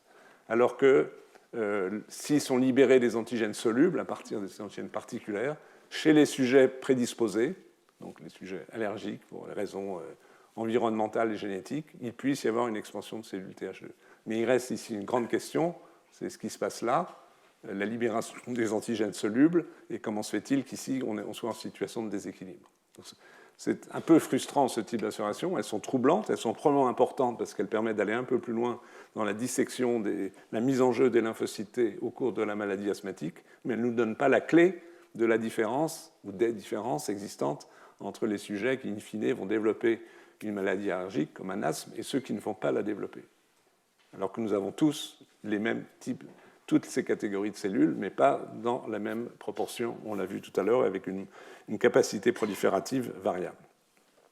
Alors, ça, c'était un premier point. Deuxième point que je voudrais évoquer, c'est j'ai parlé à plusieurs reprises du rôle des lymphocytes T et des cellules innées lymphoïdes de type 2 comme cellules majeures de la production des cytokines dont on sait avec certitude qu'elles jouent un rôle central dans l'asthme, l'interleukine 4, l'interleukine 5 et l'interleukine 13. Les ILC2 sont mis en jeu immédiatement, les lymphocytes T de façon retardée pour les raisons que j'ai évoquées tout à l'heure. Donc une question que des chercheurs se sont posées, c'est finalement, est-ce que les deux populations sont importantes ou est-ce qu'il n'y en a pas une qui est plus importante que l'autre? On pourrait dire, pourquoi ça est-il important de répondre à cette question? La réponse est oui, parce que si de façon claire une population est plus importante que l'autre, on peut envisager sur un plan thérapeutique de la cibler sélectivement. Donc chez la souris, c'est un modèle murin avec les limites des modèles murins, qu'est-ce qui a été fait? C'est de prendre des souris jeunes, 3 jours de vie, et on va induire par un système inductible, excusez-moi, on a déjà parlé de ce type de transgenèse, notamment la dernière fois, on va induire de façon sélective dans les lymphocytes TCD4 l'incapacité de produire de l'interleukine 13 ou de l'interleukine 4 en induisant par une recombinase qui s'appelle CRE une mutation qui va bloquer, qui va démolir, si vous voulez, inactiver le gène de l'interleukine 4 ou de l'interleukine 13, mais sélectivement au moment où on le veut dans les lymphocytes CD4. Donc on va obtenir des souris qui sont déficientes au sein de leur lymphocyte CD4, mettons pour la production d'interleukine 13. Et on va sensibiliser ces souris par rapport à des souris contrôle, wild type, avec un acarien ou un champignon chaque 2 semaines, et on va voir si elles développent un asthme de la même façon en fonction du fait que leurs lymphocytes TCD4 produisent ou pas l'interleukine 13, alors que les ILC2 sont intacts. Donc on va avoir un asthme s'il y a un asthme sans lymphocytes TCD4 produisant de l'IL13. Qu'est-ce qu'il en est? Alors d'abord, on peut montrer que si on regarde au niveau des bronches, il y a la production par rapport aux souris sauvages lorsqu'il y a une stimulation par un acarien. HDM, c'est House Dust Mite, acarien. Oui, le carré à droite, en haut à droite, est vide, donc chaque point étant une cellule, donc il n'y a pas de cellule produisant l'IL-13, donc on a bien bloqué la production d'IL-13, et on observe, ce qui est très important, qui est le résumé là-haut, dans ce contexte où l'IL-13 n'est pas produit par les lymphocytes CD4, une abolition de l'obstruction bronchique et de l'induction de la sécrétion de mucus, alors même que, vous allez voir, par contre, ça ne modifie pas l'éosinophilie. Donc certains des facteurs essentiels de l'asthme sont abolis par le fait que les lymphocytes ne produisent pas d'IL-13 alors que les ILC2 continuent de produire d'IL-13. On aurait pu penser que les ILC2 suffisent à induire l'asthme. Ce n'est pas le cas. Donc la résistance bronchique est très élevée dans le contexte où les souris sont immunisées par l'allergène mais ont des lymphocytes CD4 produisant d'IL-13 et normalisée si on abolit la production d'IL-13. Pour les éosinophiles, il n'y a pas de différence. Donc, les lymphocytes CD4 ne sont pas absolument essentiels à induire une éosinophilie dans les poumons. Pour la production par les ILC2, évidemment, d'IL-13 n'est pas modifiée, puisqu'on a touché uniquement les lymphocytes T. La production de l'interleukine 5 n'est pas modifiée, même dans les lymphocytes T, c'est logique. L'IL-13, par contre, il n'y en a plus. Ça, c'est logique, c'est ce qu'on attendait. Et ça, c'est un résultat assez spectaculaire, c'est que la production de mucus, une substance associée au mucus, est complètement réduite. Donc cette expérience va dans le sens, dans la conclusion, que la production d'interleukine 13 par les lymphocytes CD4 est absolument critique dans le développement d'une crise d'asthme, en tous les cas chez la souris, dans ce modèle. Ça, je vais le passer, ça va être trop long, même s'il n'y a pas d'autre cours après. Alors maintenant, les ILC2. Donc, compte tenu de ce que je viens de vous dire, on pourrait en conclure que les ILC2, finalement, même si elles sont présentes, même s'il a été documenté qu'elles produisaient rapidement les cytokines qui sont nécessaires pour l'asthme, sont-elles vraiment importantes? On pourrait penser que non, compte tenu du résultat expérimental que je viens de vous montrer. Les choses sont un peu plus compliquées, parce que dans un autre modèle expérimental, publié récemment, et pas dans n'importe quelle revue, dans Nature, qu'est-ce que ces chercheurs ont fait ici? Ils ont stimulé les cellules ILC2 en utilisant une substance qui, par ailleurs, se trouve être un neuropeptide, qui agit aussi donc, dans le système nerveux central, qui s'appelle NMU, neuromédine, et sachant que les cellules ILC2 expriment à leur surface le récepteur pour la neuromédine, et qu'il avait été montré que cette neuromédine est un moyen d'activer la production de cytokines par les cellules ILC2. C'est montré ici. Si vous stimulez des cellules ILC2 extraits donc de poumons par l'IL-25, je vous rappelle que c'est une des substances, une alarmine des cellules épithéliales, il y a un peu, pas beaucoup d'IL-5, mais si vous ajoutez NMU, vous avez une production massive d'IL-5, idem pour l'IL-13, et à droite, c'est la résistance bronchique, donc qui est considérablement augmentée par la stimulation des cellules ILC2 par le NMU. Ici, c'est l'éosinophilie qui est augmentée. Ici, c'est en pourcentage et ici, c'est en nombre absolu. Autrement dit, l'administration de NMU, de cette neuromédine qui active les cellules ILC2, amplifie l'inflammation allergique induite par l'IL-25. Et vous avez ici aussi l'image de bronches épaissis avec un score de sévérité augmenté. Donc, si on hyperactive les cellules in vivo ou in vitro, que sont les cellules lymphoïdinées de type 2, on crée les conditions d'un asthme. Donc, visiblement, elles peuvent jouer un rôle important. On n'est pas tout à fait dans les mêmes données que précédemment.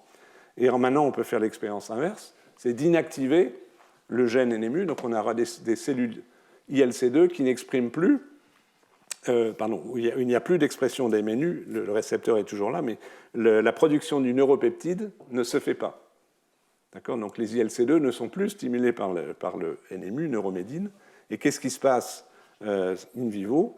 Eh bien, dans les souris knockout, qui n'ont pas de neuromédine, eh bien, la production d'ILC, le nombre d'ILC activés par les alarmines est réduit, plus important, plus significatif. La production d'IL5 est réduite, il y a très peu d'IL5, très peu d'IL13.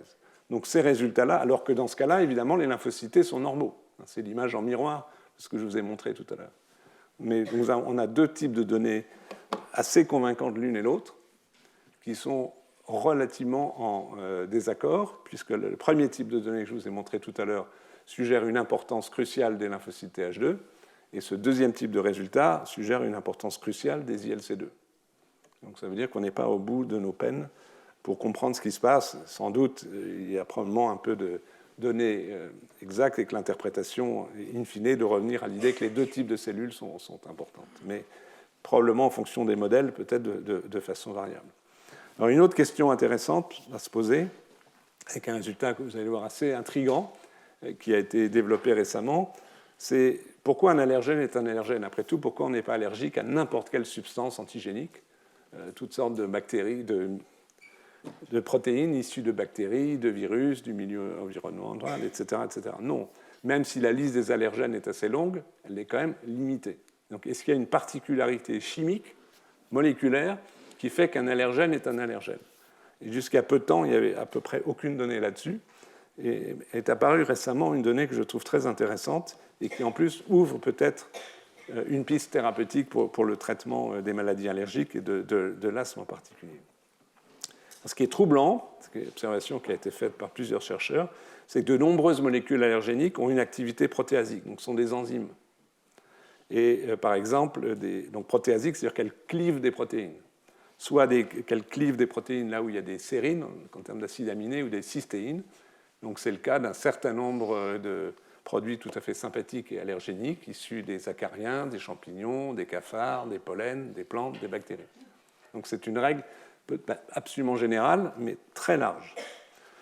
Première information. Deuxième information, donc une des alarmines, l'interleukine 33, qui est sécrétée par les cellules épithéliales. Rappelez-vous ce que je vous ai dit tout à l'heure, parce qu'il y a une agression de ces cellules épithéliales, stress, lésions, etc. L'alarmine, l'IL-33, elle est sécrétée sous une forme protéique inactive. Elle n'a pas d'action sur les cellules dendritiques, elle n'a pas d'action sur les cellules lymphoïdes innées dont j'ai parlé tout à l'heure. Pour que cette molécule devienne active, elle a besoin d'être clivée. Donc il y a un événement de protéolyse qui va libérer la forme active de l'IL-33. Et si on relie ces deux informations, on peut faire émettre l'hypothèse, on va voir qu'elle est peut-être pas inexacte, que peut-être c'est l'allergène qui clive l'IL-33 et qui rend la protéine efficiente et qui va déclencher le mécanisme immunopathologique.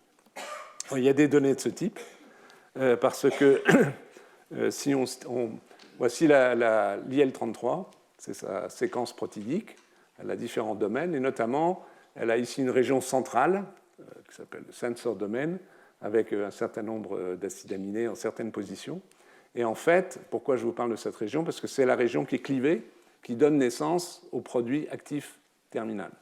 Et si in vitro, ce sont des données in vitro, on met en contact la forme complète inactive de l'interleukine 33 avec des extraits de différents champignons, d'acariens, qui sont des agents allergiques, donc vous pouvez reconnaître les noms, on s'aperçoit à travers un certain temps que la protéine est clivée, donc elle a un plus petit poids moléculaire. Lorsqu'on la fait migrer, ce sont des électrophorèses ici. Vous voyez, voilà le poids de la protéine native, et après un certain temps, chaque fois, plus on va à droite, plus le temps passe, le produit est clivé. Et en fait, ces formes-là de bas poids moléculaire, je vais y arriver, ça représente l'IL-33 active. Donc, au moins in vitro, les enzymes contenues dans ces allergènes sont capables de cliver l'IL-33 et donc de la rendre active.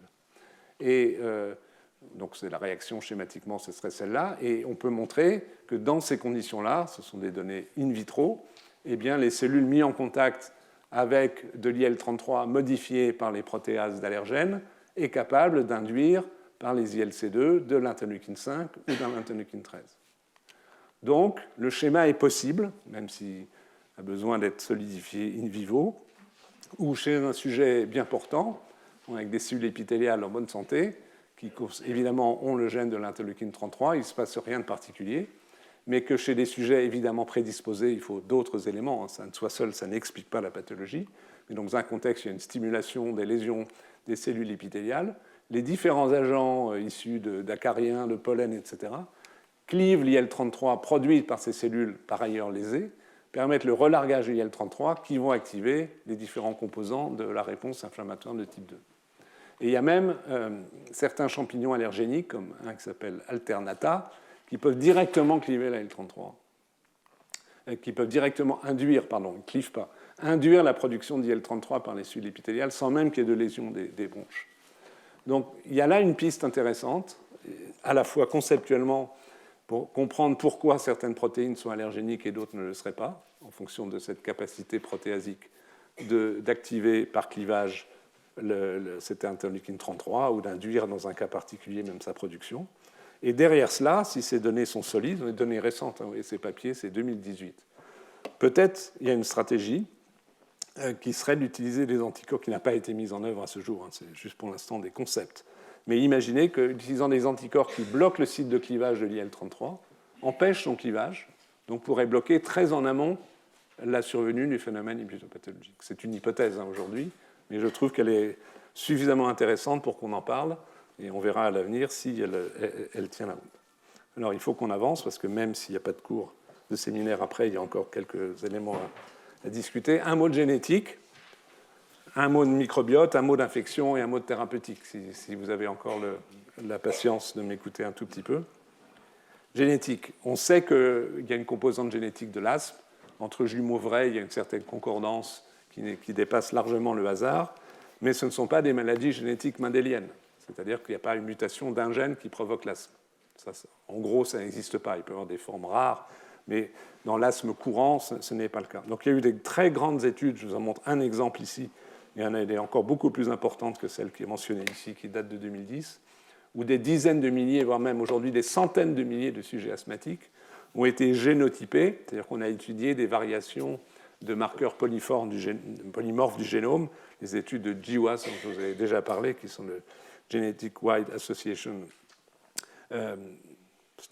SNPs, donc les variabilités du génome dont on cherche la liaison avec la survenue de l'asthme. Est-ce que si j'ai un asthme, j'ai plus fréquemment tel variant de tel gène ou tel variant de telle région du génome? Et quand on fait ça, c'est une étude qui avait porté sur 10 000 sujets asthmatiques comparés à 16 000 contrôles. Je répète que d'autres études depuis ont été reproduites concernant même des centaines de milliers de personnes. On trouve un certain nombre de variants génétiques qui provoquent un facteur de risque d'asthme et qui concernent souvent des molécules qui ont quelque chose à voir avec l'immunité, ce qui n'est pas une énorme surprise, mais aussi associées à l'épithélium respiratoire et à l'interaction, en fait, ces alarmines et ces molécules dont je vous ai parlé. Vous avez quelques noms de molécules. Le système HLA ressort, comme très souvent. On a, par exemple, les allèles d'HLA-DQ, donc une des molécules HLA qui présente les antigènes de classe 2.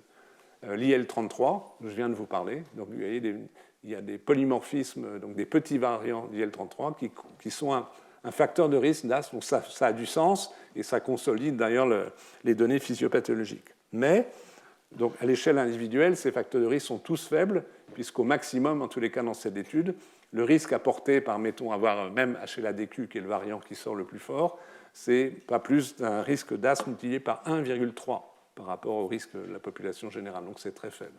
Donc, ce sont des informations qui viennent conforter des hypothèses physiopathologiques, mais qui n'aident pas plus que cela. Et par ailleurs, ça ne rend compte au mieux, et encore cette donnée un peu optimiste par rapport à d'autres études, qu'à une minorité de l'appréciation du facteur de risque d'asthme. Donc la génétique, en tout cas cette génétique-là, étudiant les variations de séquences du génome, apporte des éléments d'information, mais qui ne sont pas déterminants.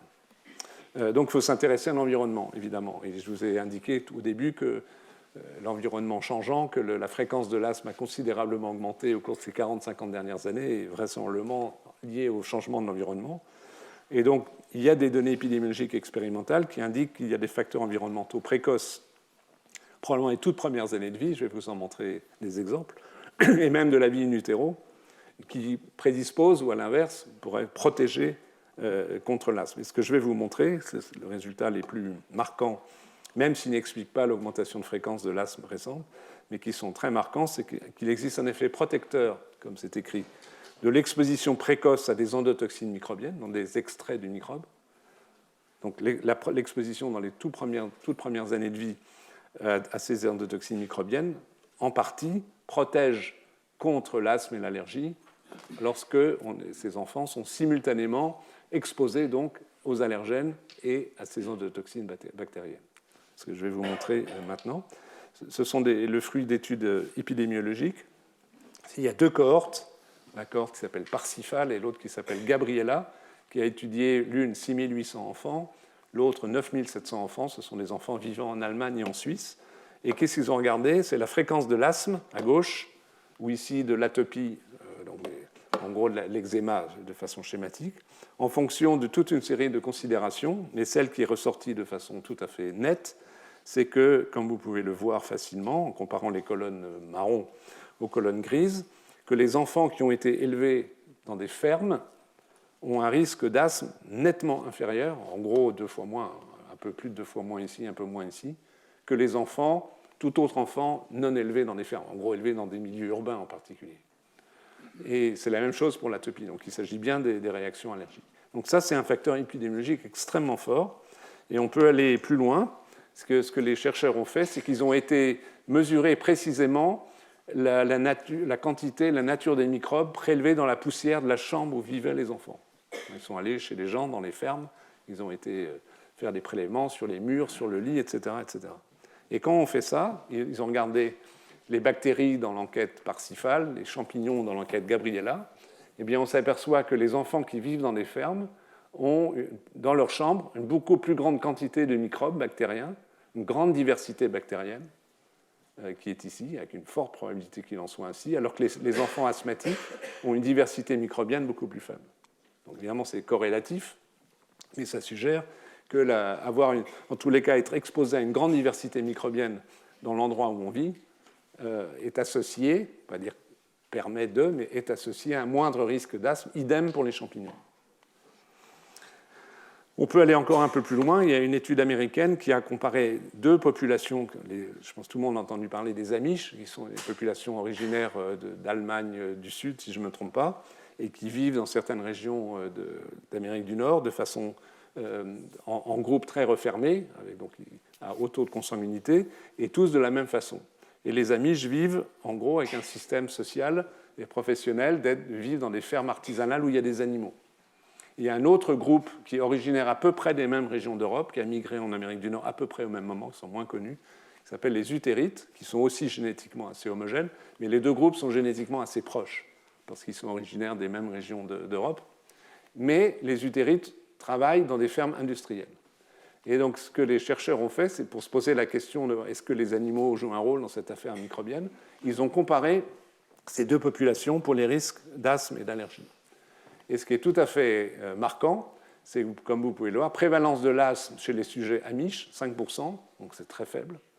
La population utérite, 21%. Sensibilisation allergique, 7, 33%. Les éosinophiles dans le sang de ces personnes, il y en a beaucoup plus, en moyenne bien sûr, chez la population utérite que la population Amish. Là, vous ne pouvez peut-être pas lire, mais le nombre d'enfants avec asthme chez les Amish, dans ce groupe, c'est des petits groupes, 30 personnes, il y en a 0. Chez les utérites, il y en a 6. Donc, idem pour les IgE, etc., etc. Donc il semblerait, si on prend ces données telles qu'elles sont, évidemment ce ne sont pas des données expérimentales, on n'a pas modifié l'environnement des enfants, mais les enfants qui vivent dans des fermes où il y a des animaux sont particulièrement protégés à l'égard de la survenue d'allergies et spécifiquement de l'asthme. Et si on va un peu plus loin dans l'étude Amish versus utérite, fréquence de détection d'endotoxines, donc des produits qui stimulent le système immunitaire à travers les toll-like récepteurs de l'immunité innée, donc fréquence, détection de ces endotoxines dans la poussière des maisons, à nouveau là où vivent les gens, vous pouvez voir, et même s'il y a une grande variabilité, que dans les maisons des populations Amish, il y en a beaucoup plus, c'est 5 à 10 fois plus, que chez les sujets des populations utérites. Donc il y a peut-être une relation de cause à effet qui n'est pas démontrée ici, mais une suggestion de lien. Donc du coup, les chercheurs ont essayé d'aller plus loin. Peut-on démontrer cette relation de cause à effet? Chez l'homme, ce n'est pas possible. Mais ils ont essayé de reproduire ce qui était observé épidémiologiquement chez ces 2 populations nord-américaines, chez la souris. Donc ils ont pris des souris et ils ont induit un asthme tout à fait artificiel, avec de l'ovalbumine, en l'occurrence comme allergène, avec des injections intranasales. Mais en plus des sensibilisations et challenges avec l'ovalbumine, intrapéritonéal ici, intranasal ici, ils ont ajouté des extraits de poussière, soit issus des maisons Amish, donc a priori poussière protectrice, ou des poussières des maisons utérites, donc a priori non protectrices, et ils ont regardé ce qui se passe chez les souris. Et chez les souris, effectivement, on observe que, je ne sais pas si vous arrivez à bien lire, en fait, c'est 3 fois la même expérience dans 3 lignées de souris différentes, ce qui est pas mal, parce que les gens font rarement, qui permet de montrer que sur des fonds génétiques différents, on arrive à reproduire le même résultat. Et le même résultat, en haut, c'est la résistance bronchique, donc il montre que les bronches sont constreintes, non, je ne sais plus le dire, constrictes, merci. Et ici, la composition des cellules, avec en particulier les éosinophiles, dans le lavage alvéolaire. Donc la courbe rouge, c'est là où ça va le moins bien, en fonction de la stimulation par l'acétylcholine, peu importe. C'est la situation où les souris ont été immunisées par ovalbumine avec la poussière utérite. Et la courbe bleue, ici, c'est la même situation avec la poussière amiche, sachant que le contrôle, il est au milieu, c'est la courbe jaune, c'est l'ovalbumine sans aucune poussière, ni utérite, ni amiche. Donc on peut conclure de cette expérience, qui est le même résultat là, ici, c'est que la poussière, les extraits de poussière issus de fermes où il y a des animaux amiches est protectrice, et l'inverse pour les utérites. Et en parallèle, on peut montrer que c'est les colonnes bleues ici. Lorsqu'on a mis la poussière issue des maisons amiches, on les a fait inhaler aux souris, il y a moins d'éosinophiles dans le liquide de lavage alvéolaire. Inverse, chez les utérites, c'est la courbe rouge. Donc là, on commence à avoir une relation de cause à effet possible, même chez la souris, et qui permet d'envisager, donc, via une signalisation par ces récepteurs de l'immunité, toll-like récepteurs, sur lesquels se fixent les endotoxines.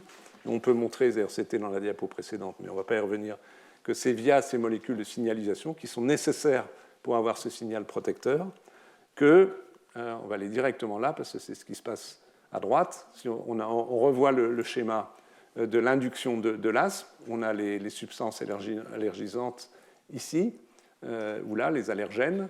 Donc chez les sujets protégés, on va dire les amiches, en Amérique du Nord, ou dans les fermes en Suisse ou ailleurs, pourvu qu'il y ait des animaux, les endotoxines microbiennes, précocement, en se fixant sur TLR4, vont induire une situation qui n'est pas moléculairement définie, mais qui fait qu'il y a très peu de sécrétion des alarmines, comme les alarmines, IL-25, IL-33, etc. Si bien que les cellules dendritiques, elles vont être toujours activer une réponse immune, mais une réponse immune aussi sous l'effet d'autres produits microbiens dont on va parler, si je ne suis pas sûr qu'on en aura le temps, mais va induire plutôt des cellules T de type TH1, qui ne sont pas impliquées dans la réaction allergique, et la différenciation de cellules T régulatrices. Alors que dans notre environnement moderne, urbain, très propre, sans bactéries, dans les fermes où il n'y a pas d'animaux, comme chez les utérites, il se passe ce qui se passe ici à gauche, c'est-à-dire que les allergènes toujours se fixant sur le même récepteur, mais la signalisation au niveau des cellules épithéliales est complètement différente, le contexte est différent et aboutit à la production des alarmines, ou par ailleurs favorisée par l'infection virale concomitante, par les lésions des cellules épithéliales ou d'autres phénomènes comme le tabagisme passif. Donc là, on a là peut-être un début de clé de phénomènes essentiels à la sensibilisation qui conduit à l'asthme. Et ça, ce sont des données importantes parce que peut-être elles pourraient aussi aboutir à des thérapeutiques, même de prévention, en exposant par exemple des enfants à des extraits de poussière, en tous les cas des extraits bactériens protecteurs. Ça n'a pas été fait à ce jour, mais cela ne paraît pas être une vision aberrante pour l'avenir. Alors, le temps passe et je vais être trop long, mais en fait, je vais rester sur cette image parce qu'elle va donner un résumé de ce que j'aurais pu vous détailler, mais je ne veux pas être trop long. En fait, ce schéma d'équilibre, enfin de deux situations possibles, à gauche, l'induction des TH2 et à droite, la protection contre les TH2, c'est assuré d'une part donc sur la façon dont les cellules épithéliales sont stimulées tôt dans la vie ou pas par ces endotoxines bactériennes en même temps que les allergènes, mais aussi par d'autres facteurs. Donc j'ai évoqué au niveau des cellules épithéliales les lésions provoquées par certaines infections virales, comme le virus respiratoire syncytial, par exemple, chez les jeunes enfants, le tabagisme passif, qui crée des lésions des cellules épithéliales, mais aussi d'autres facteurs, et par exemple, cela peut vous paraître plus surprenant, de facteurs microbiens issus de la flore intestinale. On n'est plus c'est pas les arbres respiratoires, mais on peut montrer, en tous les cas chez la souris, que des facteurs, notamment les acides gras à courte chaîne, ici, Small Chain Fatty Acid, SCFA, qui sont produits par certaines bactéries, on en reparlera la semaine prochaine dans le contexte des maladies inflammatoires de l'intestin, mais certains types de bactéries présentes dans des flores bactériennes, on va dire, protectrices, produisent ces SCFA, qui sont des petites molécules, qui diffusent dans l'ensemble de l'organisme au niveau des organes lymphoïdes, et dont on sait qu'elles favorisent plus particulièrement, dans un contexte de stimulation antigénique, le développement de cellules T régulatrices ou de TH1, mais pas de TH2. Donc il est possible que la composition de la flore microbienne, particulièrement chez le jeune enfant, mais au-delà, intervienne et module le risque de maladies allergiques et d'asthme. Donc il y a une correspondance à distance entre des composants bactériens et chimiques issus de bactéries et le risque de survenue de maladies allergiques et spécifiquement d'asthme. Donc je vais vous passer une série de diapos qui en fait étaient des éléments qui donnaient les détails de ce que je viens de vous résumer pour aller à la dernière partie, sinon je vais vraiment trop long. Donc on va passer tout ça, c'était le rôle protecteur de certaines flores microbiennes. Et on va aussi passer les infections. Vous voyez, on retrouve le même schéma, donc c'était le résumé de l'ensemble des choses que je vous ai dit. Notamment, il y a aussi les rhinovirus, certains types de rhinovirus qui provoquent des infections ORL qui aggravent les risques d'asthme parce qu'ils créent des cellules lésions épithéliales et favorisent la production de ces alarmines, point de départ de toute la chaîne des événements. Pour aboutir, on va aussi passer ce modèle-là, on va y arriver, aux thérapeutiques. Donc la question posée est est-ce qu'une meilleure connaissance, avec les éléments que nous connaissons, que j'ai évoqués jusqu'ici, une meilleure connaissance de la physiopathologie de l'asthme permet-elle d'en améliorer le traitement?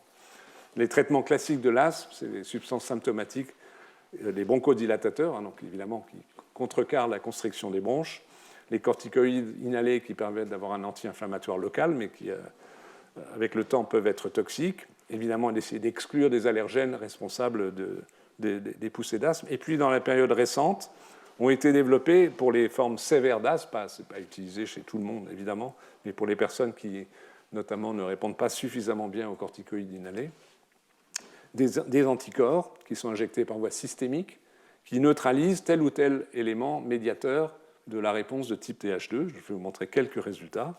Ont été utilisés successivement des anticorps anti-IgE, qui neutralisent les IgE, qui les empêchent d'activer les mastocytes, les basophiles, etc. Des anticorps contre l'interleukine 5, donc qui vont particulièrement bloquer les éosinophiles. Des anticorps anti-IL-13, anti-récepteurs de l'interleukine 4, donc qui vont bloquer à la fois les éosinophiles, l'activation des cellules épithéliales. Il y a encore en perspective des anticorps anti-récepteurs de l'interleukine 5 ou des tentatives de combiner les anticorps, deux en même temps, ou de les rendre bispécifiques, donc une seule molécule avec deux spécificités. Il y a encore, on peut aussi envisager, juste ça, je vais vous montrer des résultats. Dans les perspectives, l'utilisation d'anticorps contre les alarmines, dont je vous ai parlé tout à l'heure, TSLP, ou encore à plus lointaine distance, mais ce dont je vous ai parlé, c'est-à-dire des anticorps qui bloquent le clivage de l'interleukine 33, par exemple. Rappelez-vous ce que je vous ai dit sur son clivage par les agents allergéniques, ou peut-être les modulations de la flore microbienne, puisque même si je l'ai évoqué rapidement, la flore microbienne a une influence sur le risque d'asthme. Donc, quelques résultats de ce qui est acquis aujourd'hui. Vous allez voir que ce n'est pas négligeable, mais ce n'est pas non plus mirifique. Anticorps anti-IgE, historiquement, c'était le premier utilisé. C'est une étude publiée en 2011 dans le New England Journal of Medicine, 411 patients traités, 1 an de recul. Donc, ils reçoivent une injection subcutanée toutes les 2 à 4 semaines pendant 1 an d'un anticorps anti-IgE. Et la dose est adaptée afin de faire diminuer à zéro le taux d'IgE. Donc, ce qu'on observe, c'est une diminution du nombre de crises, c'est évidemment une bonne nouvelle, par effet direct de neutralisation des IgE, mais peut-être aussi indirect, curieusement, en augmentant l'immunité virale par une induction de production d'interférons. Comme les infections virales sont des cofacteurs que j'ai évoqués, ceci peut jouer un rôle. De façon plus précise, la courbe en haut vous montre au fil des mois de l'année les jours avec des symptômes d'asthme. Donc la courbe en bleu, c'est l'effet placebo, avec il y a quand même une petite réduction. Et la courbe en rose-orange, je ne sais pas très bien, c'est la courbe anti-IgE. Donc il y a une réduction, mais ce n'est pas une abolition du nombre de crises, comme vous pouvez le voir. Au milieu, vous avez les exacerbations, donc le nombre de crises stricto sensu. Il y a un effet clair, notamment ça abolit l'effet cyclique en fonction de la période de temps, mais il n'est pas parfait. Et en bas, vous avez la quantité de glucocorticoïdes inhalés, Donc il y a une réduction de la quantité de corticoïdes prises par les malades, mais ce n'est pas zéro. Il y en a moins que chez les sujets qui ont le traitement placebo. On va passer ça. Autre exemple, l'utilisation d'anticorps anti-interleukine 5, donc qui agit sur les éosinophiles, donc qui est particulièrement recommandé chez des sujets avec un asthme avec éosinophiles. Et évidemment, on réserve à des sujets qui nécessitent des corticothérapies. Donc dans cette étude clinique, qui a été publiée il y a 10 ans, donc, c'est une injection par mois de cet anticorps, une certaine dose, donc 5 fois, et donc on suit ce qui se passe ici pendant 6 mois. Et donc là, c'est la fréquence de patients sans crise d'asthme. Le placebo, donc il y a un petit effet, mais il y a quand même, in fine, tous les malades vont finir par avoir une nouvelle exacerbation de leur asthme. Et sous l'effet de l'anticorps anti-L5, indiscutablement, il y a une réduction du nombre de crises. Donc c'est un effet bénéfique. Et il y a aussi, si on regarde la présence des éosinophiles dans les expectorations, un effet indiscutable de réduction. C'est les courbes de gauche, malade par malade, comparées au placebo.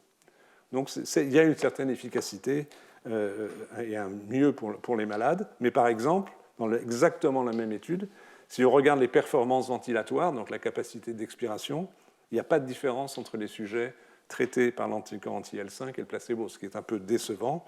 Vous avez ici, par rapport aux valeurs, le 100% et la normale, les malades initiales qui ont reçu l'anticorps avaient 66% de la normale au moment de l'inclusion dans l'étude. 8 semaines après la dernière dose, ils ont 70%, donc 66-70, c'est pratiquement la même chose.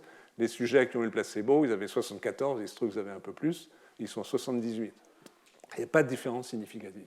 Donc il y a un mieux puisque les gens ont moins de crises, se sentent mieux, mais ce n'est pas non plus un contrôle complet de la maladie asthmatique, malgré le fait ici qu'on réduit considérablement la présence des éosinophiles au niveau des lésions d'asthme.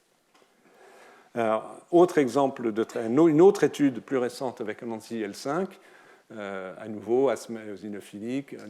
Est-ce qu'on peut épargner les corticoïdes? Ça, c'est un bon résultat lorsqu'on peut l'obtenir, compte tenu de ce que sont les corticoïdes. Donc, là, les malades reçoivent une injection chaque 4 semaines pendant 5 semaines. Est-ce qu'on peut réduire la corticothérapie? Oui, pas complètement, mais à peu près de 40-50% en moyenne, avec une grande variabilité. C'est pas mal, au bout de 6 semaines. Moins de crises. Un score clinique qui apprécie globalement la sévérité de l'asthme est mieux. Mais à nouveau, dans cette étude, pas d'amélioration des performances ventilatoires. Donc il y a un bénéfice pour les malades, donc ça vaut la peine probablement d'utiliser ces anticorps chez des sujets qui ont un asthme avec éosinophile et une corticothérapie relativement élevée, mais ce n'est pas une guérison de la maladie, même temporairement. Ici, c'est anticorps anti-interleukine 13, injection subcutanée, 250 mg chaque 4 semaines pendant 6 mois, chez des personnes qui ont un asthme mal contrôlé malgré les corticoïdes. C'est à peu près toujours le même type d'indication, les asthmes graves. Qu'est-ce qu'on observe? Eh bien, là, il y a une amélioration de la fraction ventilatoire expirée. On gagne quelques pourcents comparé au placebo chez les individus qui ont un marqueur, qui ont beaucoup d'interleukine 13 à travers le dosage d'une molécule qui s'appelle la périostine, qui est un reflet indirect qui produisent beaucoup d'IL-13. Donc en gros, si je voulais simplifier, c'est des gens qui ont un asthme à IL-13, c'est une simplification. Donc chez les gens où probablement l'interleukine 13 est particulièrement produite, neutraliser l'interleukine 13 apporte un bénéfice ventilatoire modéré mais réel, donc il peut être intéressant. Mais là, contrairement à ce qu'on a observé tout à l'heure avec les anti-IL-5, il n'y a pas d'effet sur la fréquence des crises ni le score clinique. Donc on a une situation intermédiaire. Anticorps anti-TSLP, donc une des alarmines. Ici, c'est le 700 mg par semaine, donc pendant 3 injections en 1 an. Si on regarde la capacité respiratoire, à l'état basal, la courbe bleue, placebo, la courbe rouge, à J-14, avant le début du traitement, évidemment, sont superposables. À J42, la courbe rouge, c'est un peu mieux. Et à J84, encore un peu mieux. Donc il y a une amélioration des fonctions respiratoires sans normalisation, mais un bénéfice qui pourrait être intéressant. De même, on réduit l'éosinophilie. C'est le nombre d'éosinophiles dans le sang. Il y en a moins que chez les sujets traités par placebo. Il y a moins d'éosinophiles en rouge dans les expectorations quand c'est mesuré. Et il y a une réduction du monooxyde d'azote exhalé, qui est un marqueur d'inflammation. Les choses sont mieux. Donc à nouveau, c'est une molécule intéressante. Bloquer une des alarmines, donc une étape très très précoce de l'induction de la crise d'asthme, est une approche thérapeutique pour les formes sévères. Et là, à nouveau, c'est les exacerbations en fonction de différents paramètres qui sont réduites. Et il y a moins d'éosinophiles ici. Et il y a aussi l'amélioration de l'inflammation mesurée par le NO expiré. Et là, une réduction de la fréquence des crises et aussi amélioration des performances, un indice qui est ici. Donc un certain nombre de données qui sont plutôt convaincantes sur le bénéfice réel, sur plusieurs paramètres, d'une action très précoce dans l'arbre des événements physiopathologiques inducteurs de l'asthme, mais sans à nouveau que l'on obtienne de rémission complète. Donc la synthèse, c'est qu'aujourd'hui, les pneumologues, les médecins ont à disposition une série d'agents qui sont très utiles pour les formes sévères d'asthme, neutralisant soit les IgE, soit l'interleucine 5, 13, 4, avec un bénéfice variable d'une molécule à l'autre, variable d'un malade à l'autre. Donc c'est un progrès, mais pas un progrès qui permet de contrôler complètement la maladie, d'où l'intérêt de nouvelles stratégies. J'en ai déjà évoqué quelques-unes tout à l'heure, les combinaisons d'anticorps, peut-être d'anticorps neutralisant les autres alarmines, IL-33, il y a des projets aussi avec le récepteur de IL-33, ou en bloquant le clivage IL-33, ou encore d'utiliser des éléments de modulation de la flore microbienne, probablement plus à titre de prévention, je reviens sur la notion de protection des enfants vivant dans des fermes avec animaux, qu'à titre thérapeutique. L'alternative étant que tous les enfants aillent vivre dans des fermes où il y a des animaux, mais je ne suis pas sûr que ce soit une mesure pratique réaliste. Voilà, donc je vais m'arrêter là. Donc, quelques mots de conclusion. L'asthme est un enjeu de santé publique parce que c'est une maladie extrêmement fréquente et que c'est une maladie chronique qui n'a pas un traitement décisif, comme vous l'avez vu.